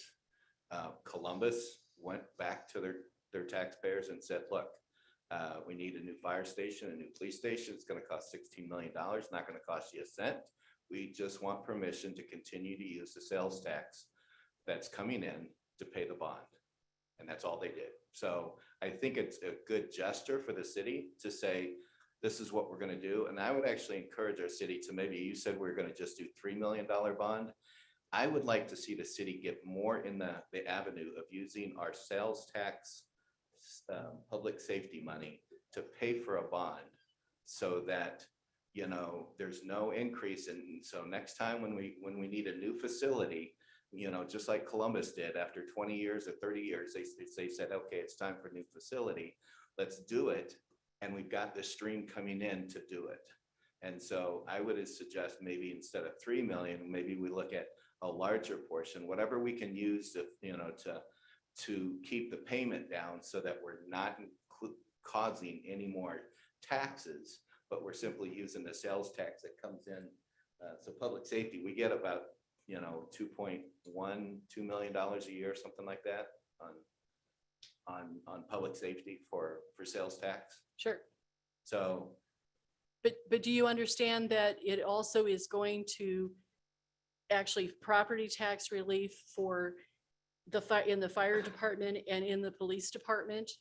There's on, yeah, I mean, that gets broken up into 3 buckets, right? Public safety, street environment, economic development, and then another one gets public safety and infrastructure. no, within the sales tax itself, in public safety. Let's see if I can get to it here. So this one. So we have an amount that comes through for this is, and I apologize, this is distorted the way that it looks right now. You could, I would point you to 2020 and 2021 at this point for the split that you see there. We had been bringing in $850,000 out of public safety into the general fund to pay for public safety in To pay general. wages, right? To pay Yes. for wages, right? Yes. And then another, those first 2 years there, nearly $1 million in equipment. Sure. I'm not asking to switch automatically to, you know, to just use that. I just think that's a great model to go after, that if we can figure out how to budget with property tax and other sales tax or whatever for our core basic, you know, employee, and then from there, use the sales tax that comes in for public safety for infrastructure. And so it just gives us, I just like it. It's clean. It allows us to go to the public and say, look, we need a new facility. We're going to just ask for your permission to say, can we continue to use the sales tax revenue for public safety to pay for this facility? No new taxes. So that would be a decision of probably you all to do that vote. But the point I would make from my chair is that $3 million bond is what I think we can afford. Okay. So I So did you've done the that. analysis and you Yes. figured, thank you very much. So I think this year we do 3 million. And then the next facility we do, we maybe do a little bit more, and we try to get our you know, us into the corner that we're using that sales tax public safety purely for infrastructure. So, Well, the ordinance that's in place right now specifically calls out funding for police personnel. it does. It does. Is that 4078? Is that the one that has the public safety? I don't know off the top of my head. I'd So have to there look are them 2 up. of them that have public safety. the Yes. Infrastructure and public safety. And you're saying that has to go to personnel? One of them, and I can't tell you off the top of my head whether it was actually in the ordinance or in the educational materials that went out before the ordinance was voted on, because it had to go to a vote of the people to impose that extra half cent. It said the intent was to fund I Oh, was believe that- 3 police officers. That's it. I remember that. It was Yep. 2 officers, wasn't it, or 3? Or I thought it was 3, but I could be wrong. I'm just going off the top of my head. You're, that was like 2014, something like that, or? 2016? no, it was prior to that. It's been around a long time before I got here in 2007. Okay. Maybe that's time we could take a look at that and go back to the city, back to the people to get some clarification on that. Anyway, thank you very much. Yeah. So I don't want to leave without saying one thing. I feel like it's my job to be the bearer of bad news and say it out loud, because it wouldn't be politically expedient for you all to say, any of you to say it. But sitting from my desk, we cannot keep providing property tax relief and lowering our levy while our costs continue to go up. Because you don't want to vote for a property tax increase. The more you bring the taxes down, you'll be very popular, but somebody's going to fill your chair in the future. And that person is going to have to raise taxes a heck of a lot more than you might have to look at in the next couple of years. So that's just something that I'm going to throw out. It's wonderful. I mean, I'm a taxpayer, folks. I've lived here all my life, but you can't keep lowering taxes, lowering the levy while costs continue to increase. You know, we've had requests for more services. That's what the public said. They wanted more services. That can't happen unless we have additional funding sources. Just a point to ponder.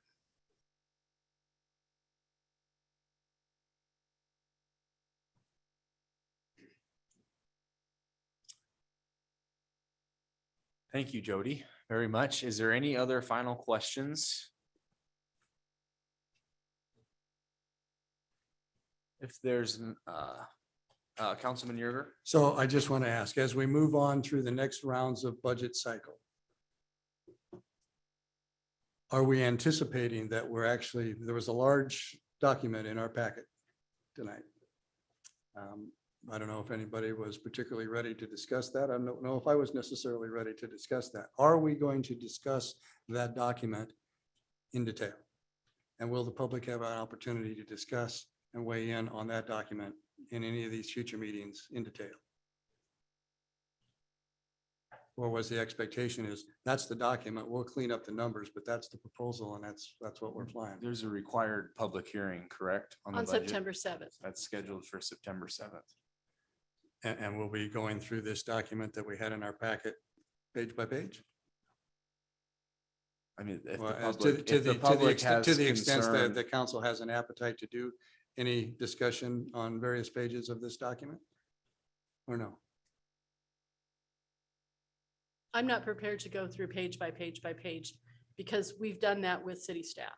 So if there are particular questions, we will absolutely entertain your questions and discuss the answers with you in a public forum, but it's been gone through by each department head. I understand that discussion and I understood the mayor's comments initially that he spent a lot of time with staff and the administration and the departments going through this and he presented tonight. And this is the first time that we've actually seen as council this level of detail in this budget cycle. And I'm personally, as a council member, very concerned about whether or not then we ultimately ever have the same kind of opportunity that the mayor might have gotten to have any discussion about some of these items. Doesn't need to be on every one of them, obviously, but on some of these items and whether or not they're in the budget at all, or whether they're in the 22 or the 23 budget specifically, and why some things got moved out to the 24-25 budget, even though they had urgent status on them. I would like an opportunity to discuss those things. And if we're being led down the road of that's really not going to happen, I am extremely uncomfortable. If we're going to have that opportunity to at least discuss, I don't know, make up a number, 10% of what we see in inch of paper that we have here. Are we going to be entertaining those questions at the next meeting? If so, I'm willing to hold off and do some more work on my own. Maybe my questions will be answered in between now and then. Otherwise, I could ask a lot of questions tonight because I've spent a lot of time on all this already, and I have a lot of questions already that I would think at this juncture I want to ask. But I don't necessarily feel that we're fully prepared to have dialogue about that tonight. And I'm kind of looking at some of the heads shaking, going like, yeah, maybe not. But I think it's worth having that dialogue at some point on certain of these items. Like I said, not on every item. I trust the staff to have done their homework and to put this stuff in. And it's far more complex than we've even wanted to address. But on some of the major items that the public has weighed in on, et cetera. And part of that is that we haven't gotten to the other agenda items, at least the next agenda item tonight yet. And those weigh in on some of the discussion that we would otherwise have. And so I'm just anxious to have that level of discussion at some point where council gets to be a participant as much as the mayor got to be a participant in discussing with staff and departments about what you've done. Because I certainly have some questions as to what I see got put on paper. And I think I deserve, and the public deserves, some commentary and answers about that. If they're looking at this as well, I can only assume they'd have similar questions, at least on some of the items. If there are items that are significant that seem just kind of off the chart, I would urge you to contact staff early this week, because as much as everybody wants to have everything in the packet tomorrow by 5 o'clock, that doesn't give us very much time to make any adjustments if there are true errors. Some of your questions might be related to an error, because I'm not suggesting for a minute that myself or any of city staff are infallible. Yeah, and I'm not suggesting that there are any of those kind in my list of questions. Some of these might be more strategic. Why are we doing this in these years, and what we're doing? Why aren't we doing these in the out years? Or why is this in here at all? Based on some of the public comment that we had. And so even though some of these are in the out years, one would have to ask, I think, why you even got that on here? You know? I think it sounds like most of your questions are capital related. That's what you're talking about. Well, some of them will be personnel related, but we're not going to have that information completely as to the cost of that for a while yet.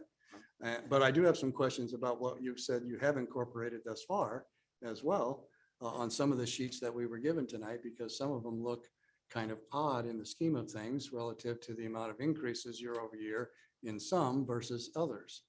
And the relationship of overall payroll to benefits between organizations. And so there probably, some of those are easy answers.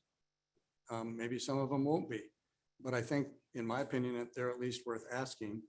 And so, like I said, I don't want to keep us on it tonight, because I would hope that all council members would have looked at it with some detail and have similar questions. Because some of these things I think are kind of, they stand out. So they probably have an answer. And maybe it's a good one and we just move on, because thank you very much. But maybe we'll need to change some things as a result of the discussion too. And that's what it would be all about. And that's our opportunity to weigh in on this budget process. So thanks. I'll just say, in my approach to the budget, first of all, I'm a new mayor in Fremont. So my approach to the budget was one of understanding, learning. The department heads know their needs. It's nobody, they know their needs for their specific department. And when they meet with staff in regards to that is the conversation. What are your needs for your department? You know what your needs are. So in regards to the budget, I don't feel like it's my place to tell the department head what they need. They know what they need.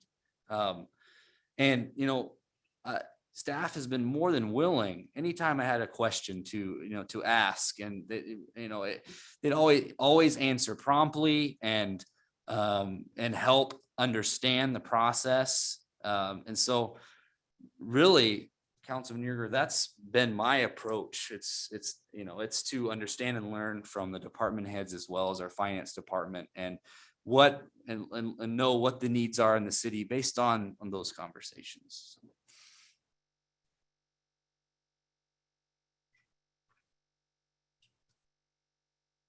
Councilwoman Ganem.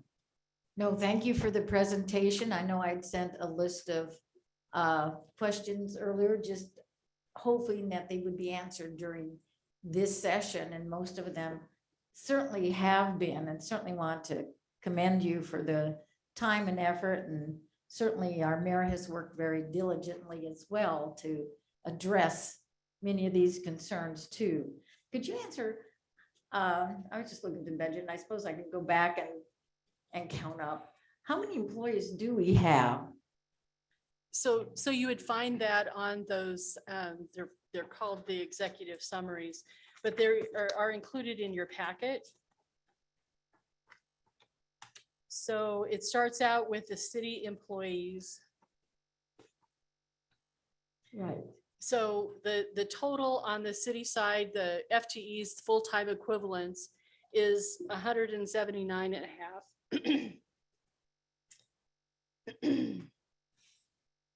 The utilities, the budget has 156.7.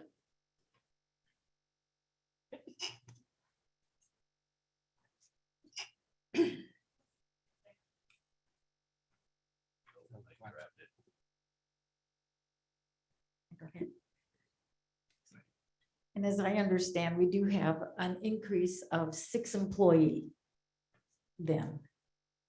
Even though we've added some other places, it's kind of evened out. Is that correct?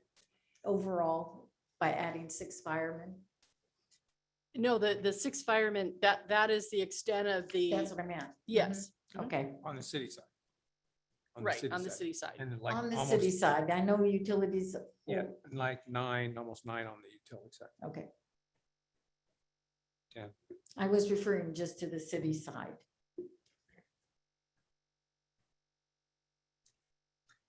Councilman Ellis. Yeah, Jody, I take your heat and actually talking about not raising taxes and wanting people to like us, but it kind of bothers me. One is I've already expressed my concerns about paying for employees out of budgets or pots that money will disappear eventually. But then this general fund chart that you gave us that was updated today, as opposed to the one in June, we're running in the deficit, 2.9 million. Is that right for next fiscal year? And then 7.6 million? We would be planning to use reserves. So particularly in 2023, there's 3 million that we were planning on using in reserves, of general fund reserves toward building that police station, law enforcement center. Okay.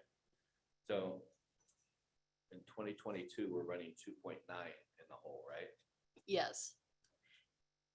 I'm trying to think off the top of my head, the things that, I'm We just, can't- I'm we can't submit drawing a to the blank. state this. The state won't let us show a deficit, will they? I mean, we have Yes, to- we, no, well, okay, so what you see when you're one number. looking at those long reports, you'll Sure. see a use or provision of fund balance. And that's how we show a balanced budget, Okay. but that's not included when we're showing our revenues on the state budget form itself. So it's just concerning to me, looking at the budget, that we're 2.9 million in the hole the first year and 7.6 million in the hole, but you're saying not to be concerned. Well, that would be using right now, having this offset by the COVID presumptive payroll, which we've talked about. CARES Act. The That's UDC, 1.4 million or 1.6 million? 1.49 is what it is. Also, the UDC comp plan, that part where I said we've already taxed folks for that, now we're going to spend it. Okay. So that was $311,000. 390 were committed funds, if I'm not mistaken. That's the rest of the engineering on the library. And then I've shown the use of the immigration ordinance fund of $300,000 if we don't get the SAFER grant. That's the piece that we're kind of between a rock and a hard spot on that. We can't hire those folks until we know whether or not we're going to get the SAFER grant. If the SAFER grant is awarded, and it may be, maybe we just get 3, maybe we get all 6. But the portion that's not covered by a SAFER grant, that's what we would be using for, of the immigration fund Just 300? Is that what you in the said? first year, because right now we've only budgeted for 9 months of those firefighters. And that's probably a little heavy. Because we're not going to be hiring anybody until Correct. June of next year, right? Yes, yes, So now you're talking only a couple of months before the next fiscal year starts. correct. Okay. Thank you. You bet. All right, a couple more questions and I'd like to move on to public comment. So Councilman Yerger. So let me just use this one as an example.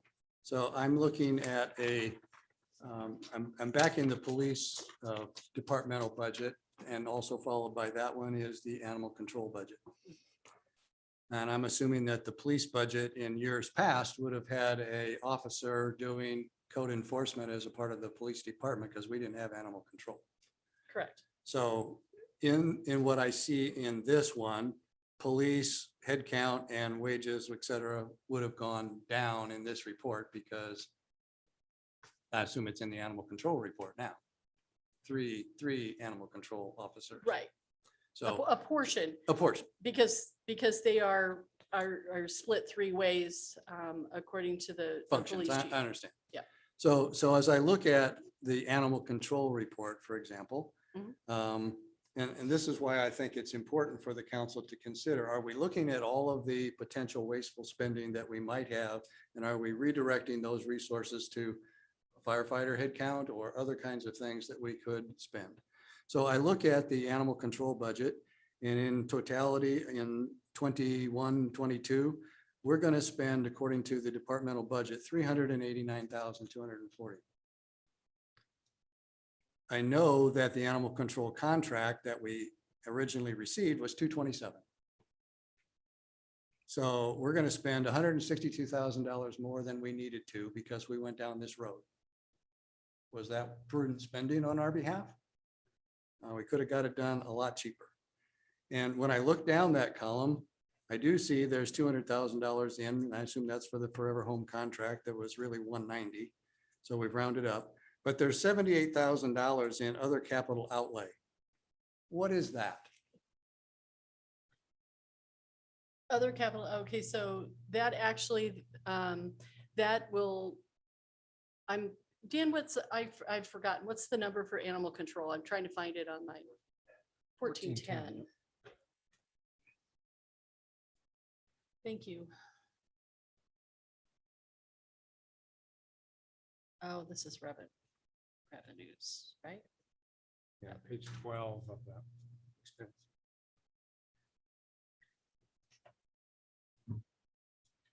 I'm on like page 12 of the packet material or something. 112? No. 12 under page the 12. expenditure Oh, the expenditure expenditure. report worksheets. It's like page 12. Oh, okay.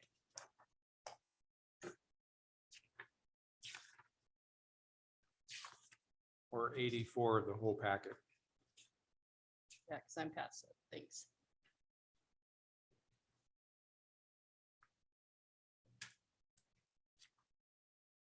There you I'm go. going to see what year that's in. So the 78,000 actually is an amount that needs to come out because and move over into the 2021 fiscal year. That was for the purchase of a large vehicle to transport animals. A pickup truck with a box on it specific for the use by animal control.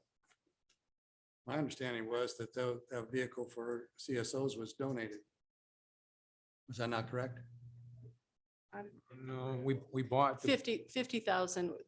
The police department received a $50,000 grant for animal Equipment. control For purposes. equipment, yeah.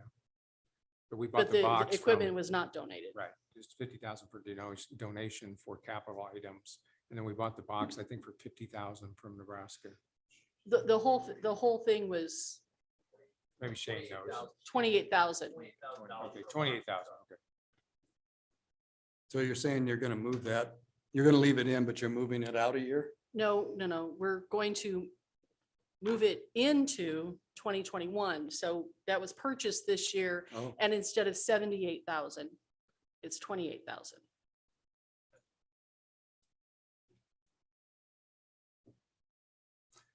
just an example of the things that I Mhm. had questions on when I went through today. And because of, that's just an example.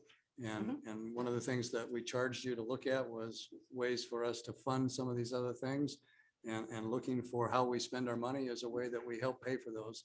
Councilman Ellis had proposed other ways to potentially save money in general fund. This is another thing that expends general fund dollars in excess of what we could have spent.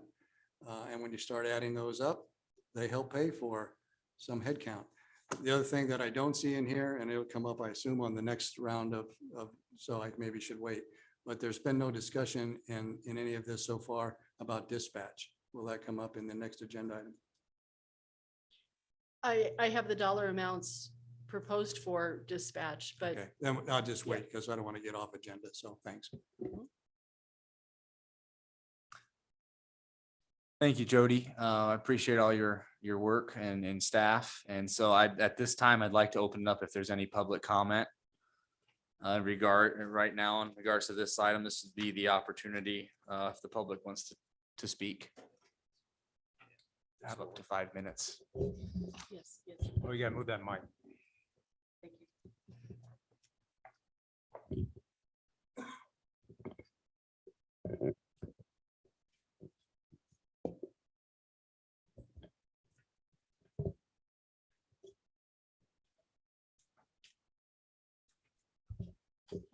Thank you. My name is Brenda Ray. I live at 1445 North Irving in Fremont. I really want to thank all of you for your time and for listening to the public.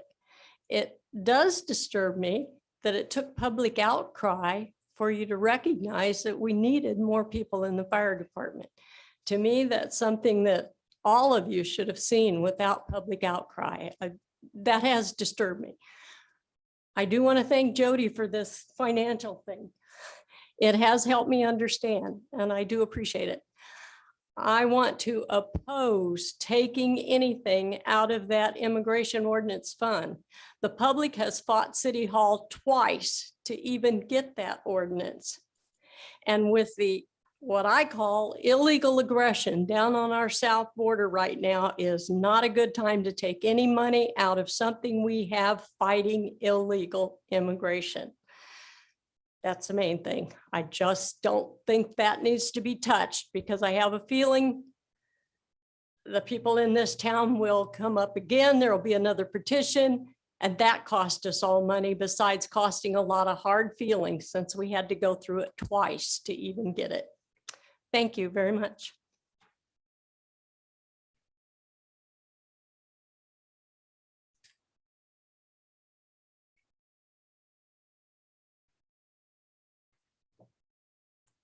Susan Jacobus, 1805 North D Street here in Fremont.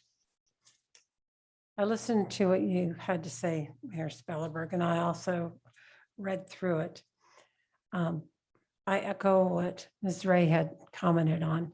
If you defund the immigration ordinance, which the citizens voted not once, but twice and fought hard to put in place, you will end up defending it.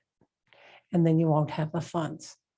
This was money that was earmarked specifically for the immigration ordinance. It fell short to hold landlords accountable. However, I know it's not a popular ordinance with many of us, myself included. I wasn't a citizen then. I didn't vote for it. I didn't vote against it. Regardless of my personal feelings against the ordinance, it's in place. It's not a proper place to take funding from in order to put a temporary Band-Aid on a budget item when you have to have the self-sustaining. The SAFER grants may or may not go through. You may get part of it or none of it. You can't rely on the SAFER grants to fund additional personnel. And another comment that Ms. Ray commented on that was quite valid. We should have known we are short-staffed. In the last 2 years, those calls kept ramping up. I live on 18th and D here in Fremont. I hear those sirens. I have responded to over 24 calls in the last 4 years myself, because it's been known that I and my spouse carry equipment and we're medics and we're certified. That said, I'm sure we're not the only ones. A lot of us have neighbors that come running when we need them. And thank God there's not been a life or death, and the fire department came into the calls when needed, even though delayed. That is a scary thing to have happen to anybody who's in the middle of a blackout on their blocks because of a power outage here in Fremont during a storm. And they have no oxygen tank that's plugged in anymore. And that can be very frightening when you have to rely on that in order to survive. Breathing is not overrated. That said, when it comes to the decrease in tax evaluations, et cetera, that was purported, that was kind of a misnomer. Residential went up quite a bit. My valuation alone went up over $24,000. I can guarantee you, I did nothing to the house to warrant a $24,000 hike on my valuation. However, I'm willing to pay it if that's what it takes to keep the city running, and I'm willing to have increased tax and maintain levy if it means that we will have safety as your priority. If you raise my taxes and it's to go for additional firefighters, additional police department personnel, and also dispatch, I'm willing to pay that extra tax. I don't want to be in a community where safety is not a priority. I don't want to be in a community where I cannot rely on fire department assistance or police assistance. The calls in this community have changed. You don't read it about in the paper. You don't hear about it on the radio, but it has drastically changed. The thievery in the neighborhoods is just low key, but the drug abuse, just this last week, 4 individuals were arrested for meth and for some situations. There's domestic calls and there's a rape. Are you aware of that? Probably not. And there was multiple more calls on that. Our cops are putting their lives on the line and they need help. I can appreciate that we have CSOs. It does take some of the burden off, but we still need that additional fire and police personnel. And to go along with it, when those calls increase, so does the dispatch. It is hard getting people to take those jobs. They're highly stressful. The burnout rate is intense. Think about putting yourself in that situation, taking those calls and trying to calmly pass on the information to who needs to get it.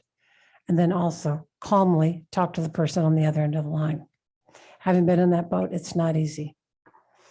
We talked about the funding and you talk about the capital improvement plans. I have no idea on why in God's green earth you would keep Bell Street and Yeager on the agenda. That is like empty legislation. You're going to keep it there, but you're not going to do it. Figure out what's wrong with that intersection and do the minimal if you have to. If it's such a death trap, reduce the turns onto it. They're already just turning off going in the westerly direction. Don't allow any others. You have issues that you have in your budget. You can fund them. You do not have to do this. You may have to rearrange some positions. You may have to make part-time positions full-time, but it's something that is in your power to do as councilman.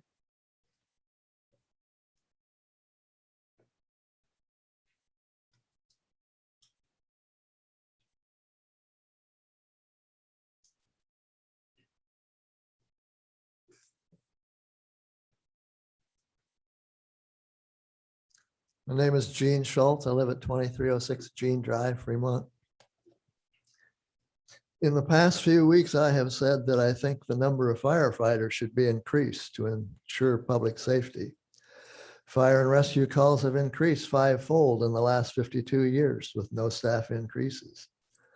The police and dispatchers are also stressed and need relief. My concern is where you get the money in your plan to fund additional firefighters. It seems you are willing to gut the illegal immigration ordinance defense fund. Based on estimates developed back in 2010 with input from Chris Kobach, the attorney defending the ordinance, the city administrator recommended the city council budget $750,000 for the 2010-2011 budget. According to today's Tribune article, in 2014, the city added another $750,000. In years 2012 and 2013, $375,000 each was added to the defense fund, a total of $2,250,000. Apparently $950,000 was spent because now you say there's $1.3 million just sitting there. A few days ago, you said having money just sitting there was a good thing. It was good for the city's credit rating. Actually, it is not just sitting there, it has a purpose. The purpose is to shield the city from an expensive lawsuit should the need arise. Do you cancel your home insurance policy because your house hasn't burned down in the last 10 years? Do you cancel your car insurance because you haven't had an accident? Before you deplete the defense fund, have you been in contact with Chris Kobach to see if he recommends the city have a reserve at this time, just in case something comes up? If it was $750,000 in 2010, what would that number be now? The risk is greater today with an immigration crisis on the southern border, huge job magnets just over the horizon, and hundreds of housing units under construction. With your plan, there's only one payday, and then funding is gone forever. I think the public safety first proposal offered by Councilman Glenn Ellis is a much better plan. It has a three-prong approach. Number one, the savings incurred with the restructuring of city administration happens month after month, year after year. That's a good thing. This isn't a radical approach. It is a return to the way it used to be. Number two, implement the 2017 police department study that has already been paid for. Then take advantage of the other savings proposals that Glenn describes using other available funds. Number three, start putting sales tax public safety money on a bond for the fire department. After the fire department study is complete, renovate the current fire station and prepare to build a new fire station in the future. This is the plan that makes sense to me. I hope it does to you. Maybe Glenn can explain it more. Thank you.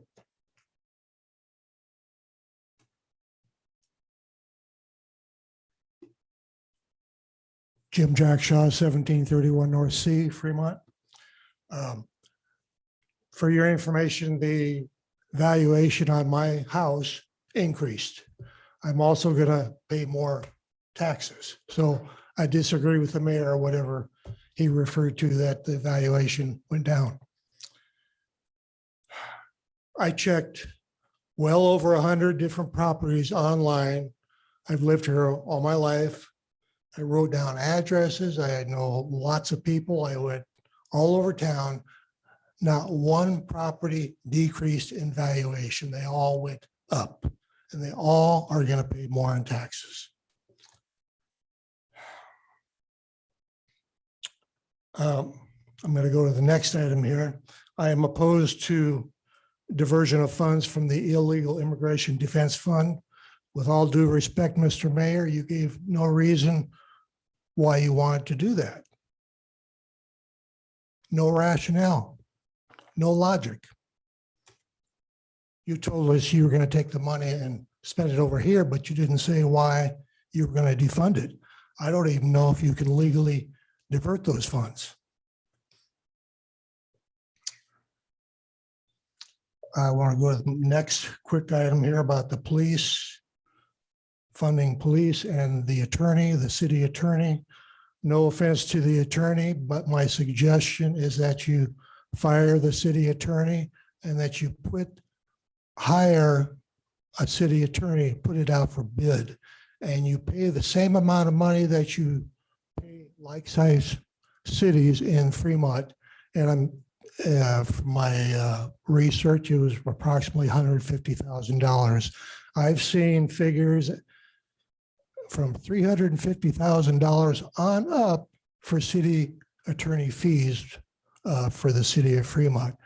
That alone, the savings from that alone would fund police and or fire. It's a real easy equation for me. Don't spend an exorbitant amount of money on attorney fees when you can get the same service for a lot less.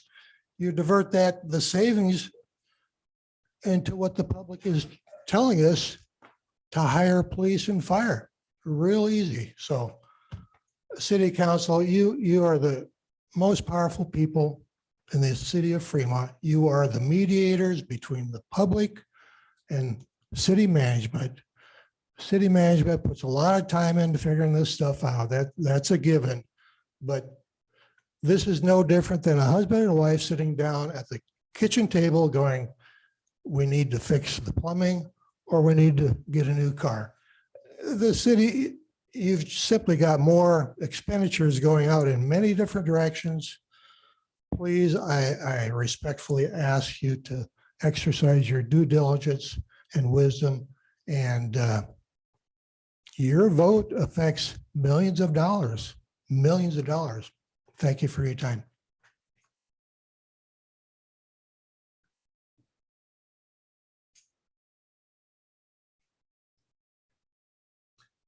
Okay, we'll close public comment.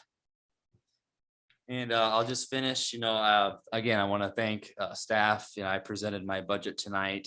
My goal was to solve the problems and solution, give solutions. And, part of the legislative process is, yes, city council now has input in that. So, we'll keep the process moving as we work towards the September 20th, right? So I will, let's take a 10-minute break and we'll move on to the next item. So.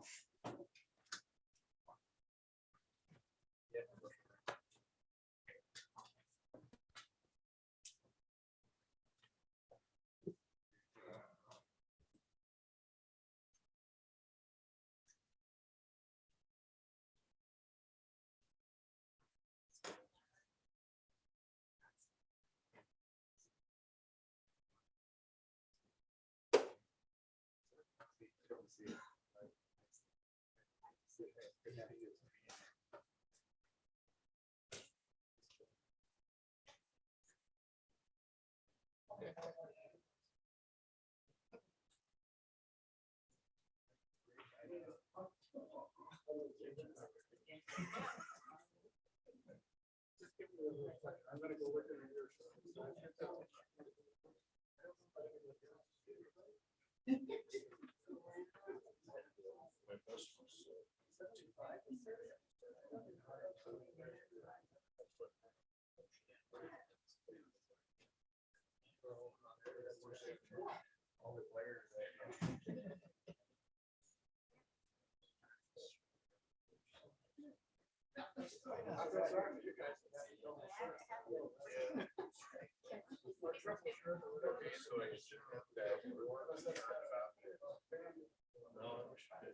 Our project is A, and money's not here until way back. We've been working on it for 5 years. This would take us out to 10 years. So somebody's got to explain that. And the other thing somebody's got to explain is the two businesses that created our problem. Now all of a sudden we're not in support of paving road, putting in the sewer that. They don't want to support. No, everyone supports everything. Yes, that's this part, but part of the solution too is railroad street. Maybe now now that they've got everything they want, they won't support that.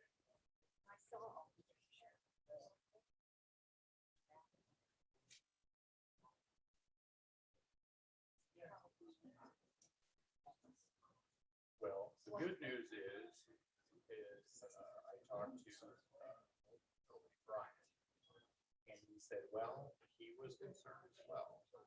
And they're actually they just planted that rock there, and they're actually using it on the east side of the Gambles building.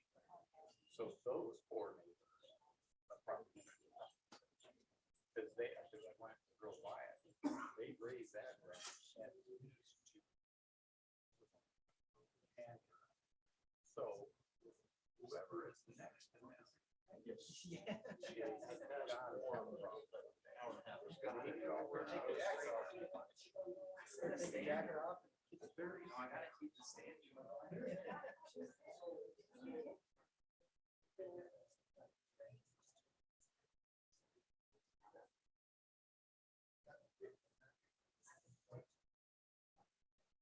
Oh, Brian Bertrand? Well, before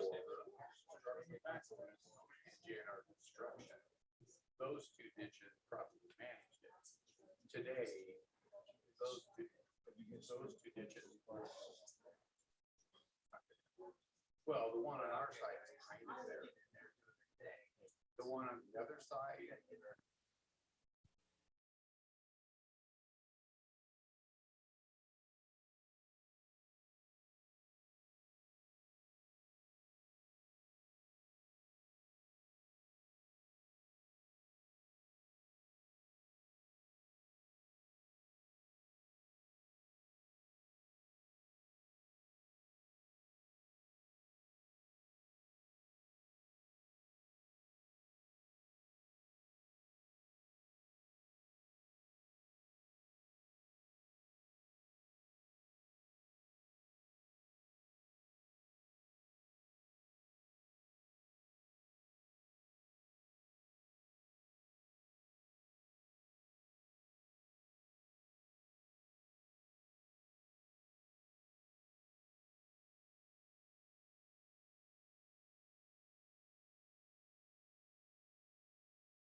All right, we're gonna keep this moving. Moving on to item 2, receive and discuss August 10, 2021 City Council requested 2021-2023 biannual budget impact evaluations. Jody.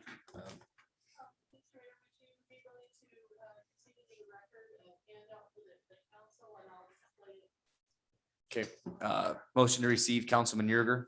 Motion to receive the document as requested. Councilman Sukram. Yeah. Cast your votes. Thank you, Laura.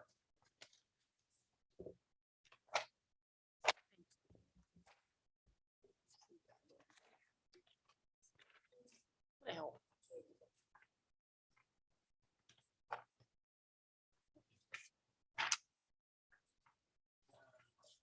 Councilmember Sukram, could you please cast your vote? I didn't think I got you. Thank you very much.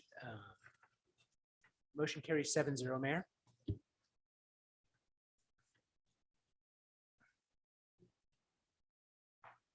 so this is the work that we've done on the council considerations that was brought forward at the meeting on, I believe, was it August 6th?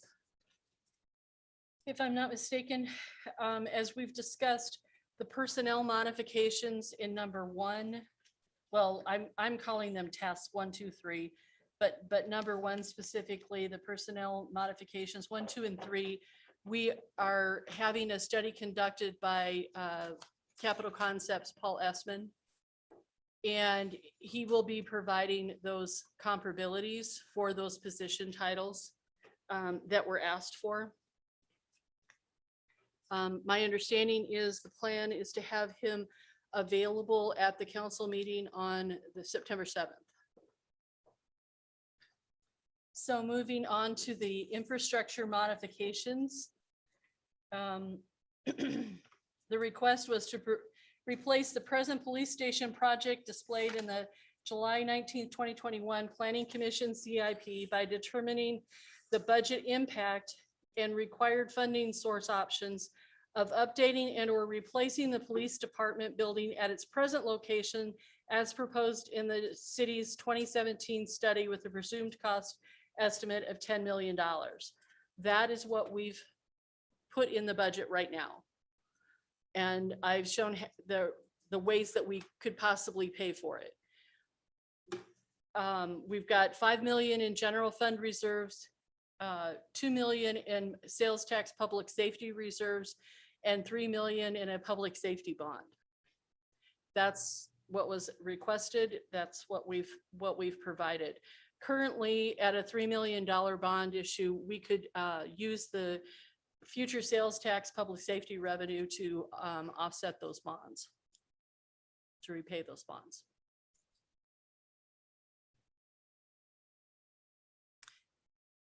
So number 5, eliminate the $10 to $15 million 23rd and Jaeger Road intersection realignment project and prioritize alternative street construction, rehabilitation, and storm sewer drainage project opportunities and priorities. Again, our budget has shown that. We've moved the intersection realignment out into the 24 to 26 fiscal year for the time being as a placeholder. The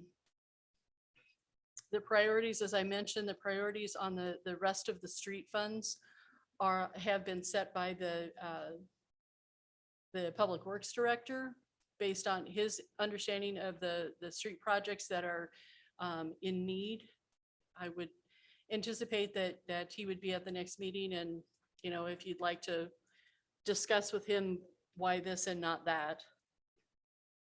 And then with the storm sewer drainage issues, we have money in the budget already set aside for routine drainage improvements, as well as the study, so that we could use ARPA funding to get our storm sewers or storm drains to function properly in our very, very flat city, which will be quite a challenge.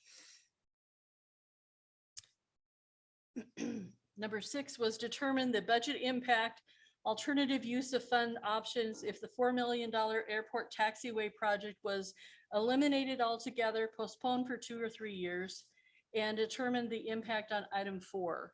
There's no budget impact to the general fund for this work at the airport.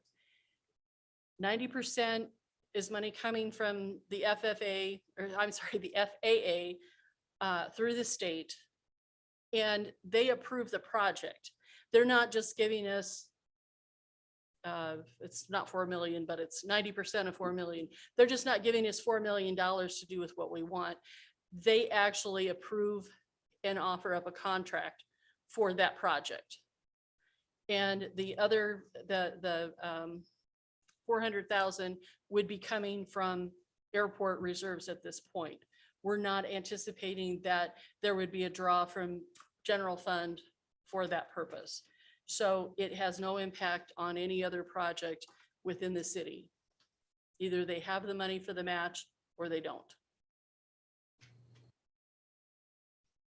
Number 7 was determine the budget impact and the alternative use of funds options if the $8 million street utility parks department maintenance building project was postponed for a year, postponed for 2 years. And then what would be the impact on number 4, which was the law enforcement center. The funding for this project was already committed by prior city council. I've listed out the use of reserves that have been budgeted. So because it's coming out of reserves, there's no real impact to the current budget, whether we delay it or not. The only cost that would be incurred is the longer we wait to do it, the more it's going to cost to do it. The general fund reserves are for the parks shop areas that if you've been there when I think it was before I can't recall whether it was in the 2017 budget, might have been prior to the 2017 budget. We actually took the recreation bus around to the various city facilities. Street department was one that, you know, you could stand in a room and you could see daylight out the corner. And that was in 2017. The park shop is a similar situation. It has been restored as best that it can be after the flood, but we are looking at relocating them. So basically they're co-located with the street department as well as the garage mechanics out at the warehouse. I suppose that there is a possibility, an argument that would say if you waited, it would you're still spending you're still spending general fund reserves, whether you spend it on the street department building or whether you spend it on the law enforcement center, you're still spending reserves for those projects. Does anybody have questions about the infrastructure? Jody, when we voted on the building, I thought it was 4 million on city, 4 million on utility. And that's, has that changed or was that? No, it's always been, the exact split had not been determined. I think perhaps now that you say that, early on, I think the consideration was to just, we were looking at combining garages. That was the biggest thing. I don't remember any coming out of general fund when I voted on it 2 years ago. Now, because I thought it was 4 million coming out of streets, but I could be wrong. But, and I go back and check, but, so now we're actually pulling 2.3 million out of reserves. Right, and that was included in the committed funds that were brought to you in 2019. That funding was in place then.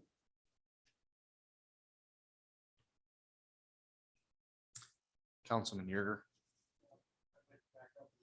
Question on the salaries that on the first page, I should have asked when you were on that sheet. Are those fully loaded or just the salary dollars? Or for fire and police? Oh, I apologize. I apologize.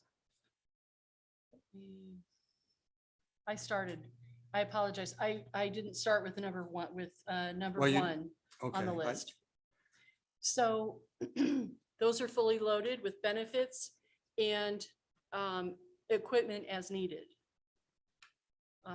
Firefighters have a range of equipment. It's not quite as extensive as a new police officer, but there are equipment needs as well. Those numbers are included in what you see there. And for 2022, the number that we have for the 6 firefighters, the number on this worksheet is 454,000. That is for the first complete year. What you see in the budget is less. You'll find that on that staffing sheet, because we're only budgeting for them for 9 months. And that staffing sheet only shows a portion of the salaries, not the equipment and the other things that would be added to that number. Okay, thanks. So then I do have a question on the infrastructure as we looked at the, and the discussion that you had on the airport, the taxiway project, and being largely funded by feds and the smaller, much smaller portion coming out of, I think you said, airport reserve. Is that correct? So earlier this evening, you presented a sheet that showed reserves and fund balances. And if I'm reading that sheet right, airport, starting in 2020, was a negative 115,605, a negative 60,133, a negative 567,661, and a negative 2,138,189. So I assume those means that that's not running a positive balance, but yet we're supposed to take $400,000 of funding out of there to pay for something? Your point is fairly taken. 2 things. One, I believe that we need to flesh out the amount that we are, I don't know that we provided in the revenue budget, the amount for the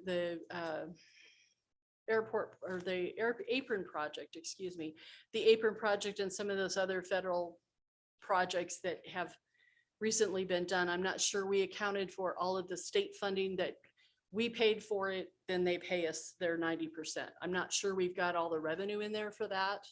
Okay. For starters, but if they don't, if the airport does not have the reserves that it needs, that project will not go forward unless, again, council would offer up something. But the provision in the budget right now is that we would not use any general fund revenues for that project. Okay, you got to my point. So if those values don't turn positive, there's no $400,000 for this project out of that fund. That's really the answer. Yes. So you're on. Thanks. Jody, I have a question. Mhm. When you say fully loaded, what does that mean? On a salary, like 6 firefighters, $454,000, and you made the reference fully loaded. Is that? So my understanding, I believe Councilmember Yerger used the term, and by fully loaded, that would include benefits. Okay. So health insurance, what have you. And we And- use a calculation of the salary plus 40%? We're not, for this purpose, we didn't use that. We use that our payroll budgeting so that it's actual amounts. And I think, didn't we go like 3 firefighters with single insurance and 3 firefighters with family insurance? Because we don't know who will hire. Okay. To kind of So- moderate that. so So then all of would- those things, and then the equipment as well. So did you use the entry-level firefighting salary or the Yes, zone?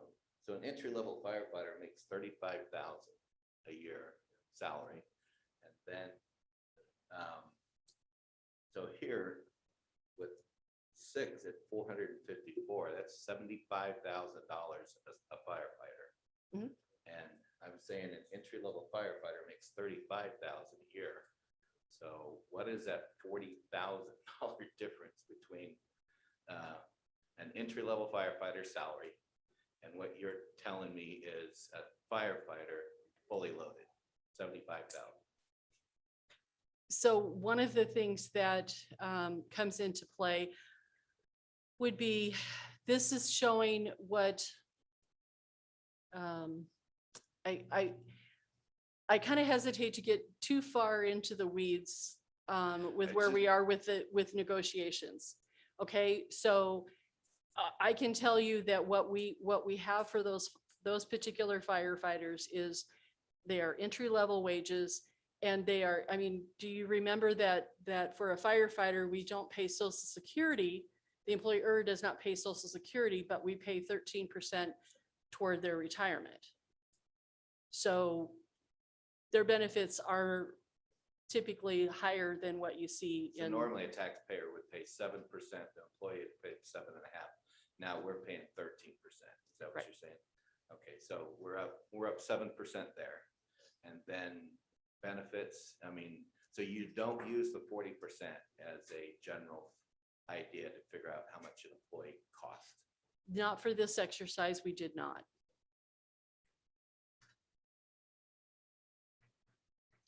Councilman Jensen?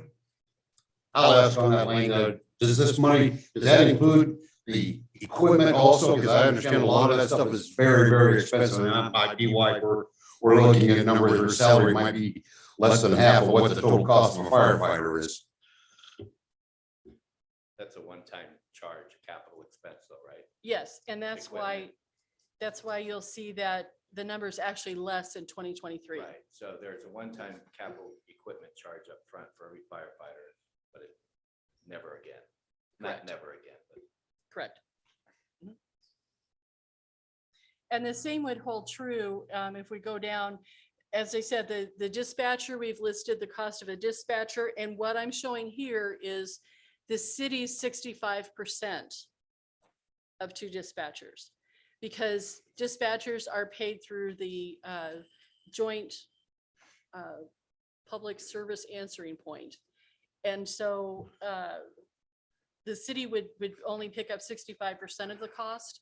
One thing to consider is whenever we're talking about dispatch, that needs to go through the governing board that includes the county, because we're saying to the county, congratulations, we've just added this cost at 35% to you, county. so if we were to add 2, we'd have to get the county's approval as well. Correct. For dispatch. The police officers, the amount that we have in that first year is the cost of bringing on brand new police officers and outfitting them, and includes, I think it was about $32,000 for a new cruiser. I spoke with the police chief, and if we were to add 2 more police officers, he feels that they need to buy at least 1 more cruiser from the fleet that they have right now.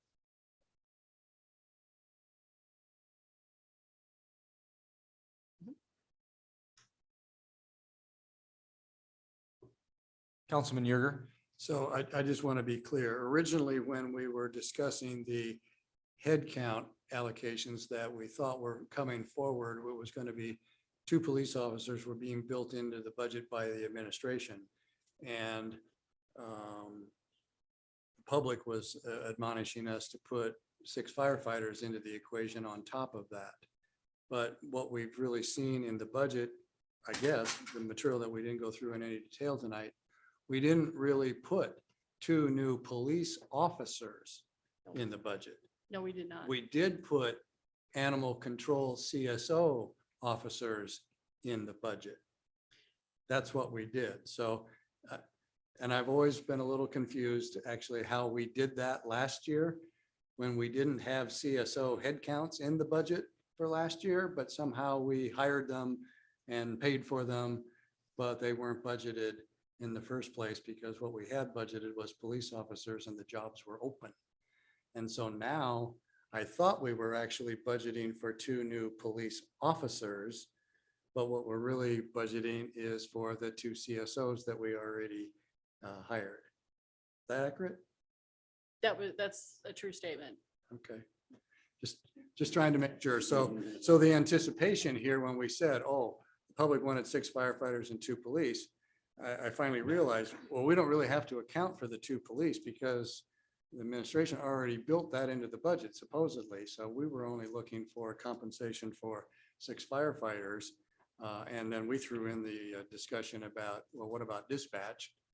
So we were looking for 2 there, which I guess are on the police roll, but different from police officer, which technically is not being budgeted per se. The CSO function was budgeted, not police officer. This is if we actually did police officer additions. Correct. Thank you. Councilman Ellis. Does Chief Elliott still have 2 police officer openings now? I believe he has those filled, was my understanding. Filled? Nope, we're shaking our head. We're down 2. What? We're still down 2. Still have 2 openings. 2 positions are still open. Okay, thank you.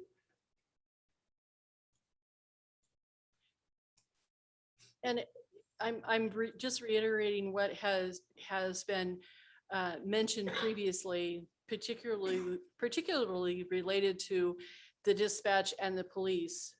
You know, it's been a really hard row to hoe to hire new dispatchers and new police officers.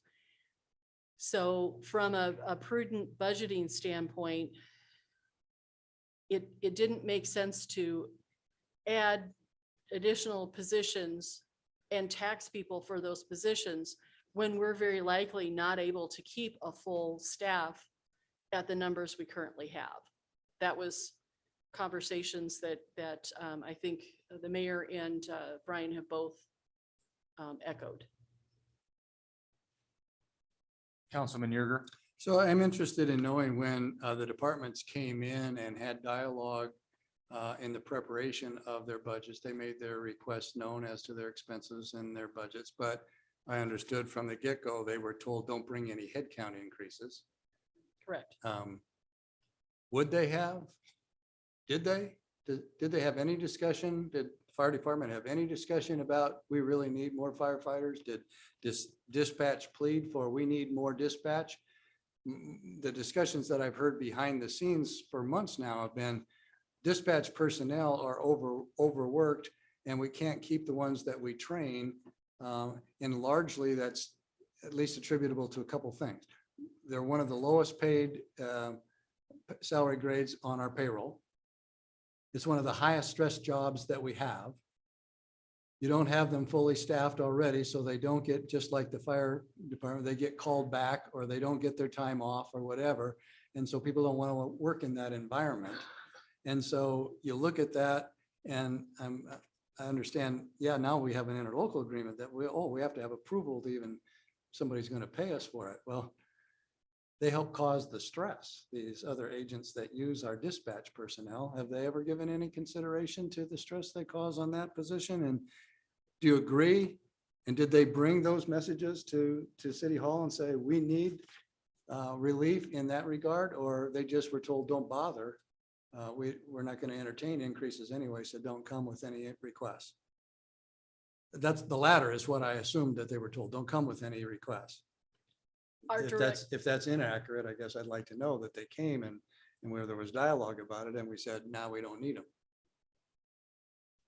I would defer to Brian on Yeah, that our one. directive from the mayor is we're not going to raise taxes. And so we made it very clear we were not adding staff, because to add staff, you have to raise taxes. So I think Shane met with all the department heads and he had a conversation with them about what their needs were in the future.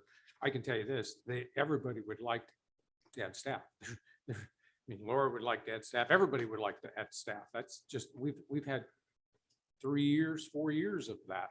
We'd like to add staff, but every year we cut. And so we've not been able to add staff. And last time we added staff was when Councilman Schaller made the motion to raise taxes to add 1 police officer. And that was what year? 17. Yeah, and I'm sensitive to that whole aspect, Brian, but I'm also very sensitive to everything we've been hearing from the public for weeks with regards to public safety is number one. It's public safety number one is the mayor's job, your job, our jobs, to make sure that we are providing for public safety. And if we're not doing that because we're overstressing the police department, the fire department, or dispatch, because we don't give them the personnel resource necessary to keep those stress levels down, you know, well, shame on us. I'm not so sure that even the public would chastise us badly if we said the only way you can have those is to raise taxes. I don't like raising taxes. I'd rather roll back taxes. But at the same token, we need to provide public safety. And I think that's what the public is telling us repeatedly. Make sure you give us public safety. And we need to explore, well, what does that take? And can we find enough waste and repurposement in our budgeting to make that happen so that we don't have to raise taxes? I'm on that page. And so we need to look diligently for those things. But I think all three of those agencies or departments have a personnel need. And they've demonstrated it over and over again with regards to the stress that those folks are all under. So, I can tell you that the, particularly the police and dispatch departments, the payroll budget that we set for them based on the union negotiations and the body counts that we have, by and large, they were taxing people for more than they're spending because they can't get people to come and stay in those positions. That's just an outright fact. And so trying to be prudent and bring in a budget that for the most part is balanced, those were our directives. And it doesn't seem reasonable to add positions in a department that can't spend the money that they're allocated because those positions are hard to fill and to keep them filled. We've done it before, and you know, I always smile and to the police chief and point out, you know, he says, well, what if we hire everybody? And I said, when that day comes, I will be there celebrating with you. Please do. Thank you. If I can just touch a little bit on the police department and dispatch. So both of those entities, their hiring status is much greater, meaning that you have to go through a process, a hiring process where everybody doesn't make it. So your police department is slated for 38.5 police officers, and they are rarely ever meet 38.5 officers because we hire officers and they leave. We hire and we leave, and we never catch up to 38.5.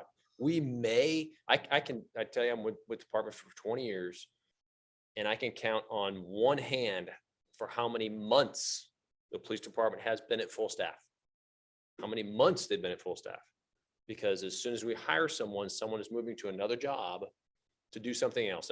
Maybe it's going to Omaha, maybe it's to do landscaping, maybe it's to do something else. It's not always to go to a bigger agency, but they're doing something else and retirements happen. So when you hire someone, it takes up to a year to get them onto the street, meaning that you hire them, you put them through the academy, you put them through field training, and by that time you have someone else quit, retire, move on.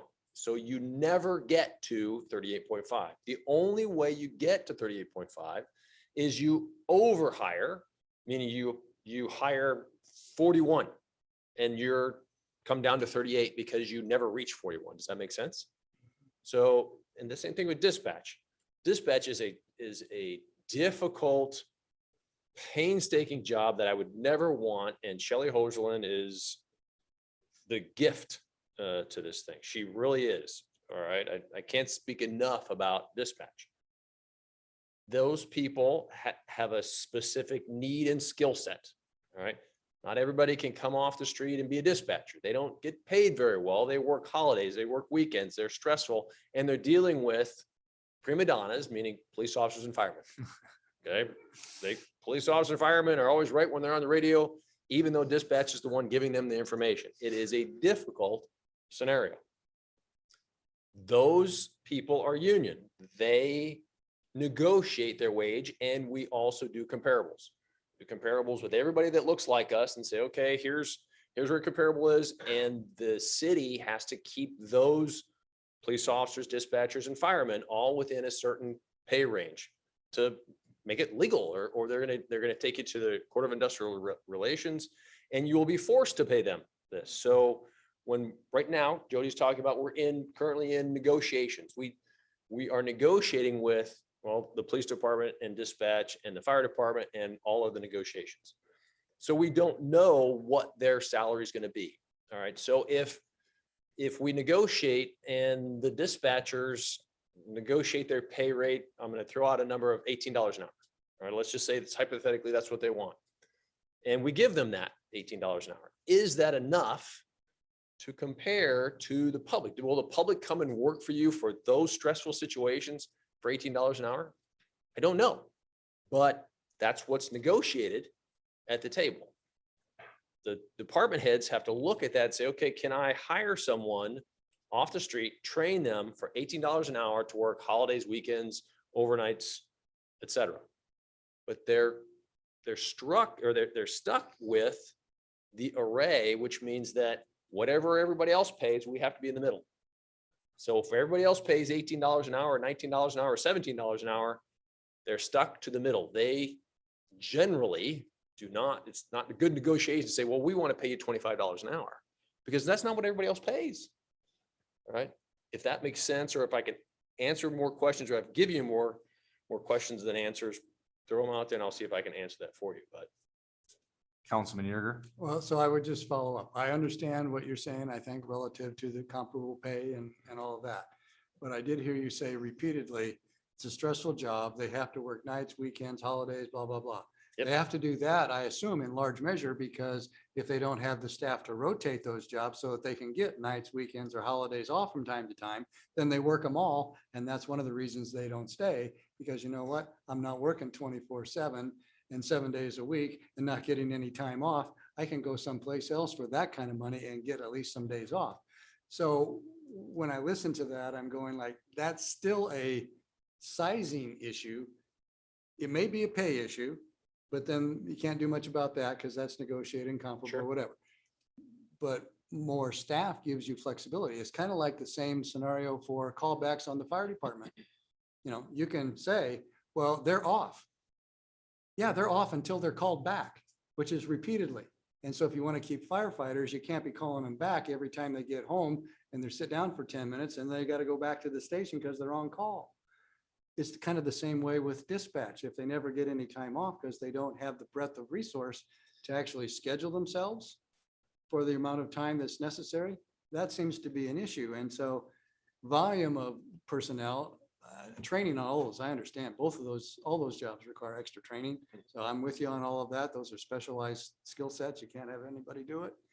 But lack of resource as much of pay level, I think, is an issue here. And that's on us to take a look at. Do we have right staffing? Well, Doesn't it? I'll tell you that Shelley Holzerlin, communications director, has had several positions open for dispatchers for months. Can't fill it. Why? She tests people out to see if they're comparable, or if they can do the job. She's hired people, brought them in, and they've washed out. So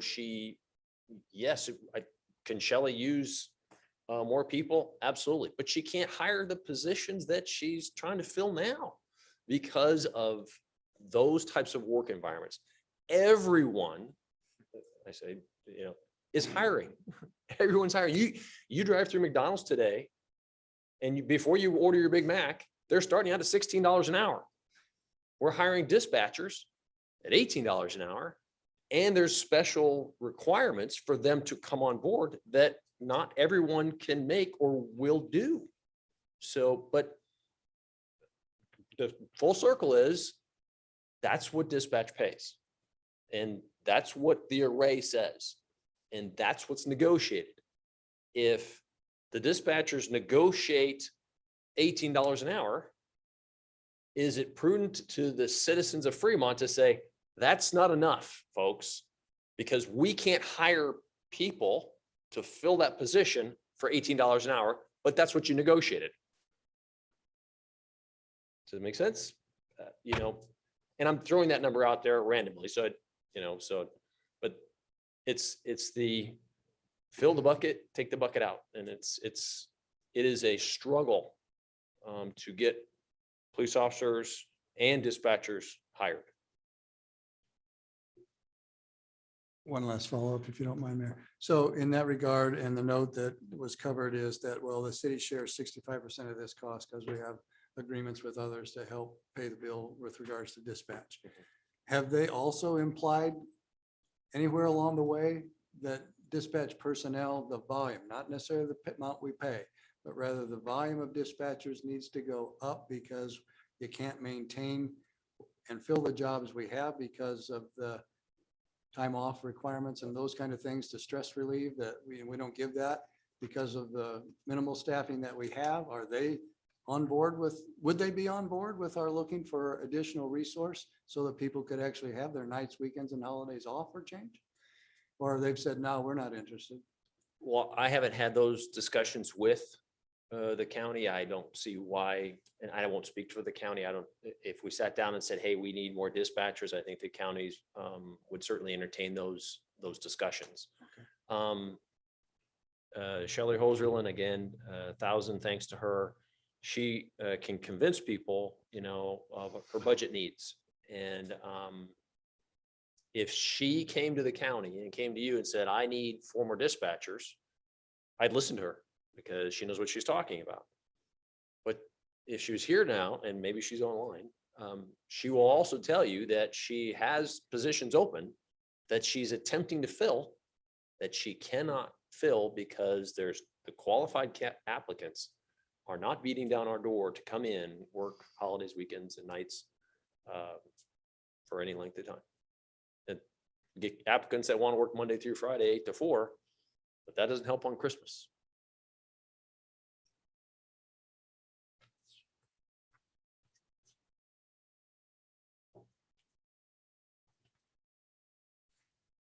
Go ahead, Jody.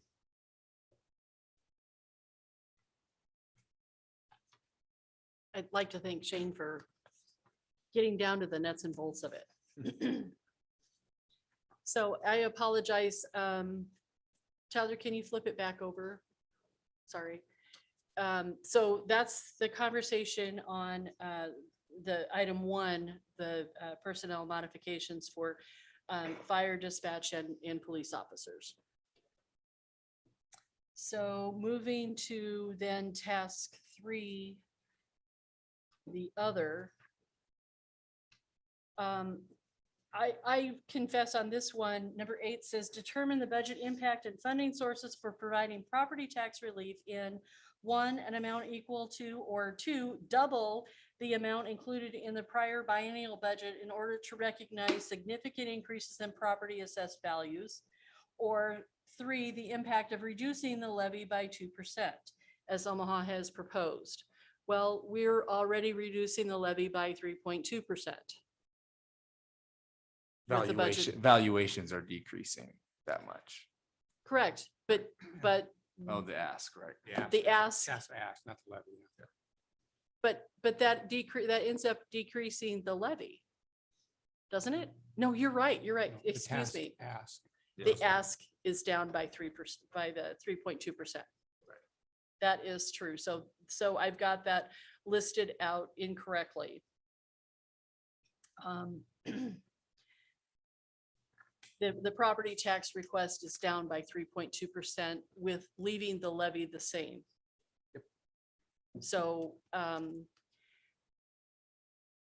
we're with the way that the budget is proposed right now, using 5 million of reserves for the law enforcement building. That's eking us down. You know, we've heard some public comment on the immigration ordinance. That's part of that large balance that we have in the general fund. By the time you take care of the things that we've committed to yet and use the reserves, there's really not a lot left. We need to keep a reserve according to our cash policy. We need to keep a reserve of $5.5 million. That's the bare minimum. And with the proposed use of the fund balance as we've laid out today, we'd be down already to $8 million in our unassigned general fund. So I'd be hesitant to draw it down much further because this budget is based on really on the saving grace right now has been on sales tax. If we don't see a continued increase in sales tax over the next 2 years, the wheels could come off of this budget. And we might need those reserves to help bail us out, particularly in that second year. Councilman Yerger. So I just wanted to follow up, I guess, if we're going item by item, so we don't have to come back to this one. So the original question was, in the previous budget, we actually gave some certain rather than to reduce the levy. We kept the levy the same, but we built some certain in so as to give the citizens some, I forget the exact amounts, $1.5 million or whatever it was of fund relief, if you will.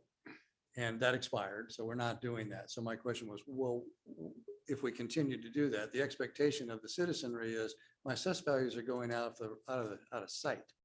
And you're taxing me till I can't stand it anymore. And what are you going to do for me? And I realized that when we looked at the decrease that we did last time, it translated to, I can't even remember exactly the numbers, for $100,000 house, $150,000, maybe it was like only $50 in their tax bill. And it was more than consumed by the county and other taxes, but we at least tried to do our part, recognizing that we hadn't given tax relief for ever and a day. This was a shot. And so the reason for asking that again was, well, what if we did something that produced that $50? Or what if we did something that produced $100? Could we afford to do it with the other things that we're doing? And maybe the answer is no, there's no way for us to do that. If you want to do X, Y, Z, if you want new firefighters, we can't do that. That's, I guess, was the dialogue or the expectation here. And then, of course, we sort of got put in a box relative to the publicity that Omaha, Mayor Stothert gave, who said, oh, we're going to have a big windfall in our revenues because our assessed values went out the roof. And that's what our local citizens were seeing as well, is going like, yeah, you guys are going to have that big windfall, so give us some of that. And we're saying, no, we can't do that. And we're in a unique circumstance that I guess Omaha is not necessarily following, in that the state gave us a double whammy because we have businesses that are not going to contribute to property taxes the way we expected them to do it because they're getting relief, which puts an extra load on us that we didn't expect to have and that maybe Omaha doesn't have. Wasn't that wonderful?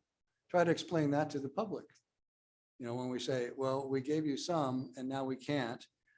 That was the reason for those questions, because I think the public was reading those articles and saying, well, can we have what we had, a little more than what we had, or can you do something with the levy? And maybe the answer to all three of those is no, no, no. If you want firefighters and public safety, then the answer is no. Maybe it's that simple.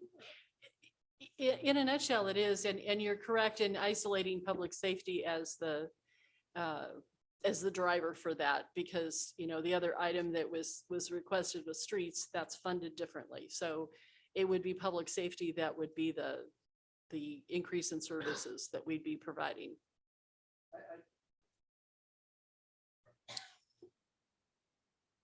Go ahead if you have a follow-up. I just think that's an important dialogue. And so I hope the public is listening to the conversation that we're having tonight, because you're helping to explain those puts and takes and why the expectations they might have are going to be difficult to incorporate if we want some of these other things. And I think it's important that the public understands we're trying to grapple with some of those things, because it would certainly be nice. I'd like to have property taxes less. Who wouldn't? So thanks. Okay, so moving on to number 9, identify the allowable uses of all COVID and ARPA related federal funding sources and any uses currently contemplated or incorporated in the budget thus far. So the presumptive payroll reimbursement that we received during the 2021 fiscal year can technically be used for any purpose because it is replacing payroll that was paid during the initial outbreak of COVID. The current budget contemplates using those reserves to help balance the 2022 budget. That's what we have budgeted now. This is probably a little late in the evening, but yet you need to know, I'm providing a way. I'm not saying that what we have is necessarily the way of handling this. I'm just saying this is a way that we can bring in a budget that doesn't increase our property tax, actually decreases our property tax request. But we would need to use that COVID presumptive payroll to do that. The ARPA funding guidance is very slow to come out of the U.S. Treasury Department. In the conversations that the trainings and whatnot that and other finance directors, the gist of it is you could technically use ARPA funds for a building or part of a building if you can prove the need is COVID related, somehow that it is addressing the needs brought on by COVID. And so as an example, you'll see on the capital improvement plan under ARPA, the ARPA fund down toward the bottom, we have $250,000 budgeted for this room to improve the sound system and the voting mechanisms. And Tyler, what else? It would be to replace current equipment. It would replace the information up here. And the voting system would be through Unicode, but yeah. It would improve the quality of the sound and in the room and for the public. Remote. The remote public, correct. So that would be an acceptable use. But by and large, kind of the safe haven is water, wastewater, and broadband access. And so that's where we're looking at using it for stormwater drainage improvements, stormwater. The tack you have to take is when you look at water, they're referring to the Clean Water Act, storm sewers and stormwater improvements, capturing that water so that it's not going into your waste facility and getting it moved through your town. That is very definitely a very clear, acceptable use of the ARPA funds. And that's what this budget is proposing. Councilman Yerger. So when we have things in our budget CIP that are paving projects associated with stormwater as well, some of our paving projects obviously are going to do stormwater containment as well. Our ARPA funds could be used for the stormwater piece of that project, just not the paving of those projects? Correct. That's my understanding. So any and all individual projects that might involve some stormwater application are going to be potential applicants for being able to tap these resources when we get them? Well, that would be why we would have an engineering firm basically lay out for us what that plan would look like. And it would be a planned approach to get that done, as opposed to, oh, there's backup right here. Let's go fix that low spot on Luther Road as an example. We're looking at it from the perspective of having an engineer come and look at the city as a whole and develop a plan. And that's the plan that we would basically propose to the Treasury Department. I guess I'm concerned about, I'm not so much interested anymore about spending all of our money on consultants and research and all of that when we can actually get some things done. And we have on our plans to do some road work on Luther and Military and others across town as well that are going to require stormwater work as a part of the project. And it seems to me, rather than to be consulting on a macro, what do we do about Fremont so flat? We need to rebuild the whole city and put in enlarged storm drains or whatever, which will take a, not in my lifetime approach. doing some of these other projects along the way as a part of what we're already doing, where we could spend the money and reduce our cost of construction in some of these areas, because we could apply the ARPA funds to these projects for the stormwater piece. And that's what I'm hearing. We could be doing that, or we could go down the road of spending it on a macro study to have somebody study the entire city of Fremont and spend a good chunk of the money figuring out a plan. So the difference between those two things that you've just described is keeping track of the portion of that paving project that is specifically related to stormwater management. The contractor would have to invoice us, frankly, separately. We would be paying out of a different fund to do that. And then we have to keep all of those records and paperwork for 10 years at least. Now, I see people in the audience going, big deal. Talk to the gentleman that's sitting over there, Dan Goebel, the amount of time that he had to spend to get through the FEMA dollars that we received for the flood. The minutia, every little invoice, they want to see every single dime that leaves the building for those reimbursements. I don't expect ARPA to be less than, I actually expect it to be more than that. We've basically lost Dan's productivity in my department for the last 2 years, since 2019. He has been working on tracking all of that down. I am not interested in pursuing something that has us going down that same road again. That's why the approach is to make it a large planned project. Likely, in my world, it would be a single contract. We would provide that contract to the Treasury, and they would say, that looks good, here's your money. Jody, I'm sorry, Brian, and but it go would ahead. dovetail also with the JEO study that's being done on the ditches east, and dovetail with the Rawhide watershed plan there. Because remember, under the tech park, we wanted this macro study to figure out what floodwaters do. This is our time to get it. We had a macro study 2 years ago in the budget, and we had to cut it. So we're not cutting it this time. We're getting it done, and we're keeping this COVID money to be able to use to do a project. It won't solve our problems, but by golly, let's finally find something where the low hanging fruit is, where we can get the biggest bang for the buck and do something. But I understood that we already have the macro drainage study going on, and Dave Godekin has indicated that'll be coming in the next year or so. My question really is to the point of, well, it's a lot of record keeping. If we have, I'm just going to say, if we've got 3 or 4 projects that we would want to do, military, Luther, South Claremont, whatever, 3 or 4 projects that we would put out bids for that said, you know what, if you want this contract, you're going to keep the stormwater piece separate from the regular street paving, make that part of your bid, because we want that detail, has to be given to us, or that's one of the bid criteria. And we could do those projects and capture them. My guess is we could burn up $4 million of sewer building on those projects alone without a heartbeat. And I would think that just tracking 2, 3, 4 projects isn't like tracking the flood that went all over and we had all of this kind of stuff to keep track of. I just don't see that. I think you're mistaken, because those projects, each one are $1 million, the whole project, the ones that you've listed out. The stormwater piece?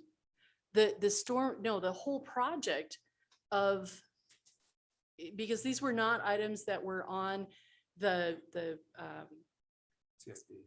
sticker exercise.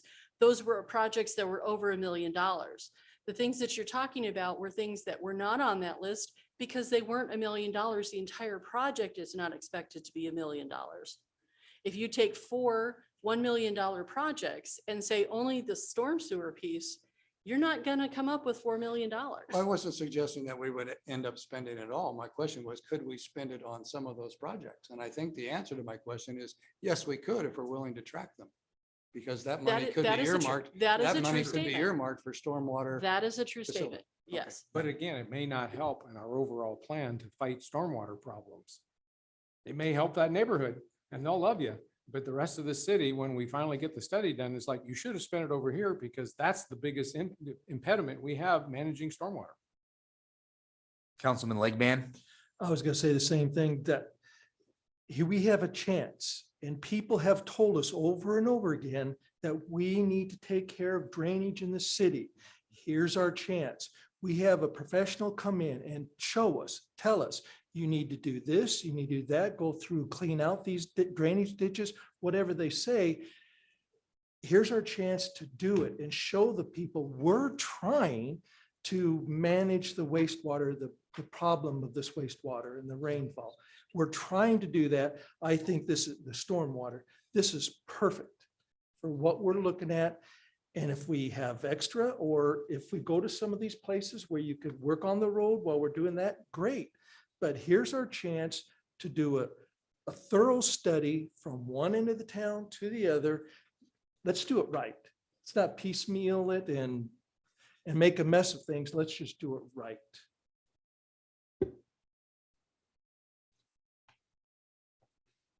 Go ahead, Jody. Okay, so we're at number 10 and almost 10 o'clock. Determine how the city could isolate approximately $600,000 annually in the fees collected for fire EMS services and specify specific use by the fire department, infrastructure, or personnel and equipment. So it is entirely possible, because that's what we do. If you look in your packet, you will find the revenues from the ambulance service are attributed to the account 001-1206-342-0200. They're already getting credit for that dollar amount. This would be going back to a methodology that we've worked hard to get out of our system. And that is my money, my department, I get to keep this and I get to spend it any old way I want. That's not effective government. That's not effective budgeting. Because the use of reserves that we're coming up with for the joint law, or excuse me, dang it, the law enforcement center, the police station, I'm going to say police station because it's easier.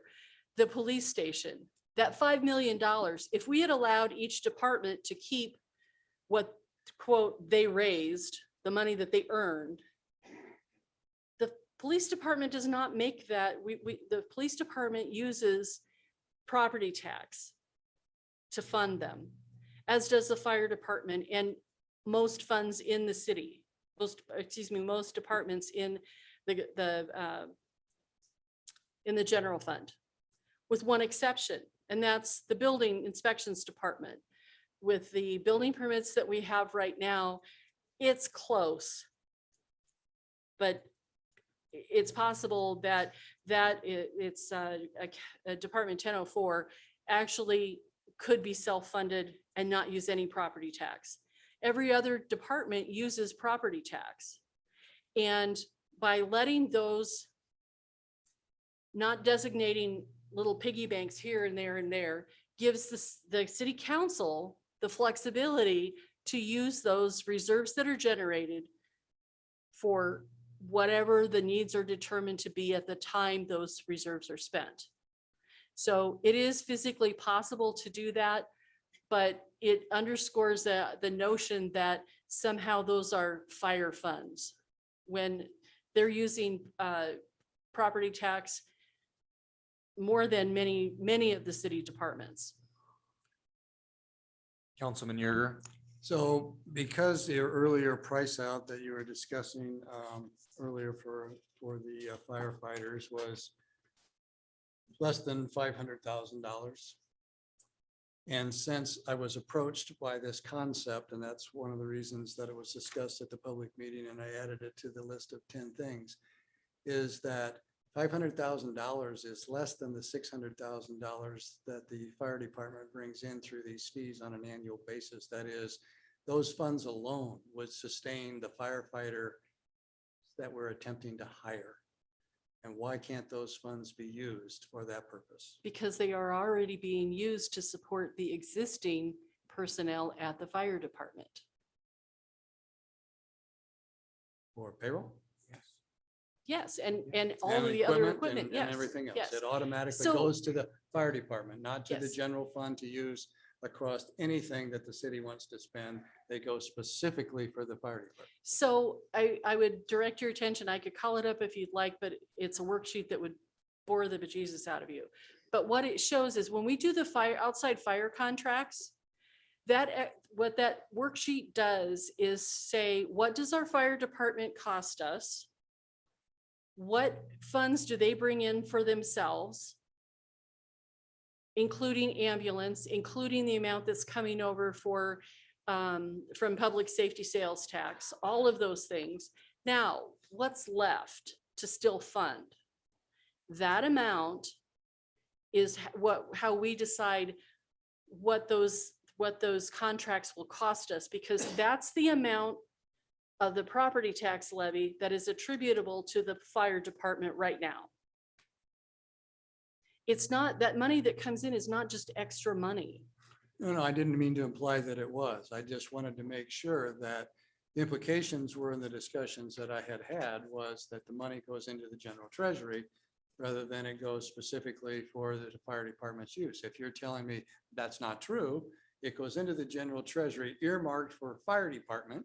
We go through the fire department items that are going to be paid. The $600,000 is in the funds used for funding the fire department personnel, equipment, or whatever.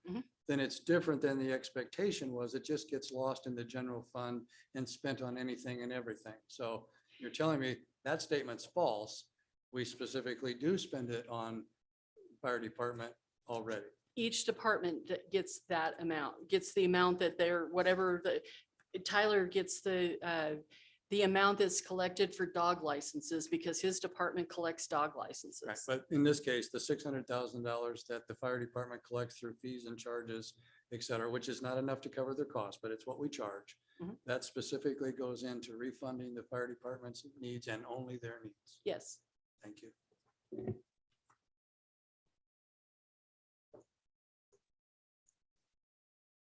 Was that the last item? That was the last item. There any questions? Any other questions for Jody?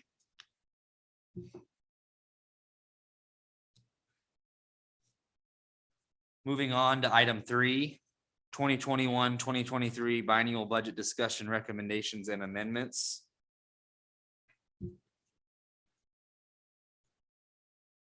I guess I'd open it up to council. We've had a pretty full discussion tonight. We're gonna have other meetings coming up. Councilman Yerger. I'd make motion to continue item 3 to the next meeting because we've had quite a bit of debate and we're probably not prepared for motions and recommendations with specificity tonight anyway. So I would motion to continue to the next meeting. So this would, I would be on the special meeting for 31st. Okay. Councilman Jensen. I will second that. Cast your votes.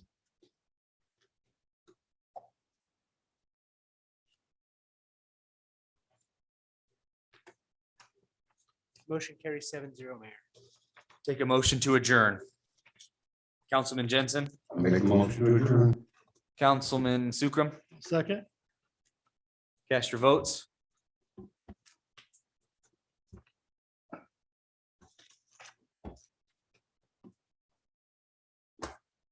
Councilman Ganna. Thank you. Motion carries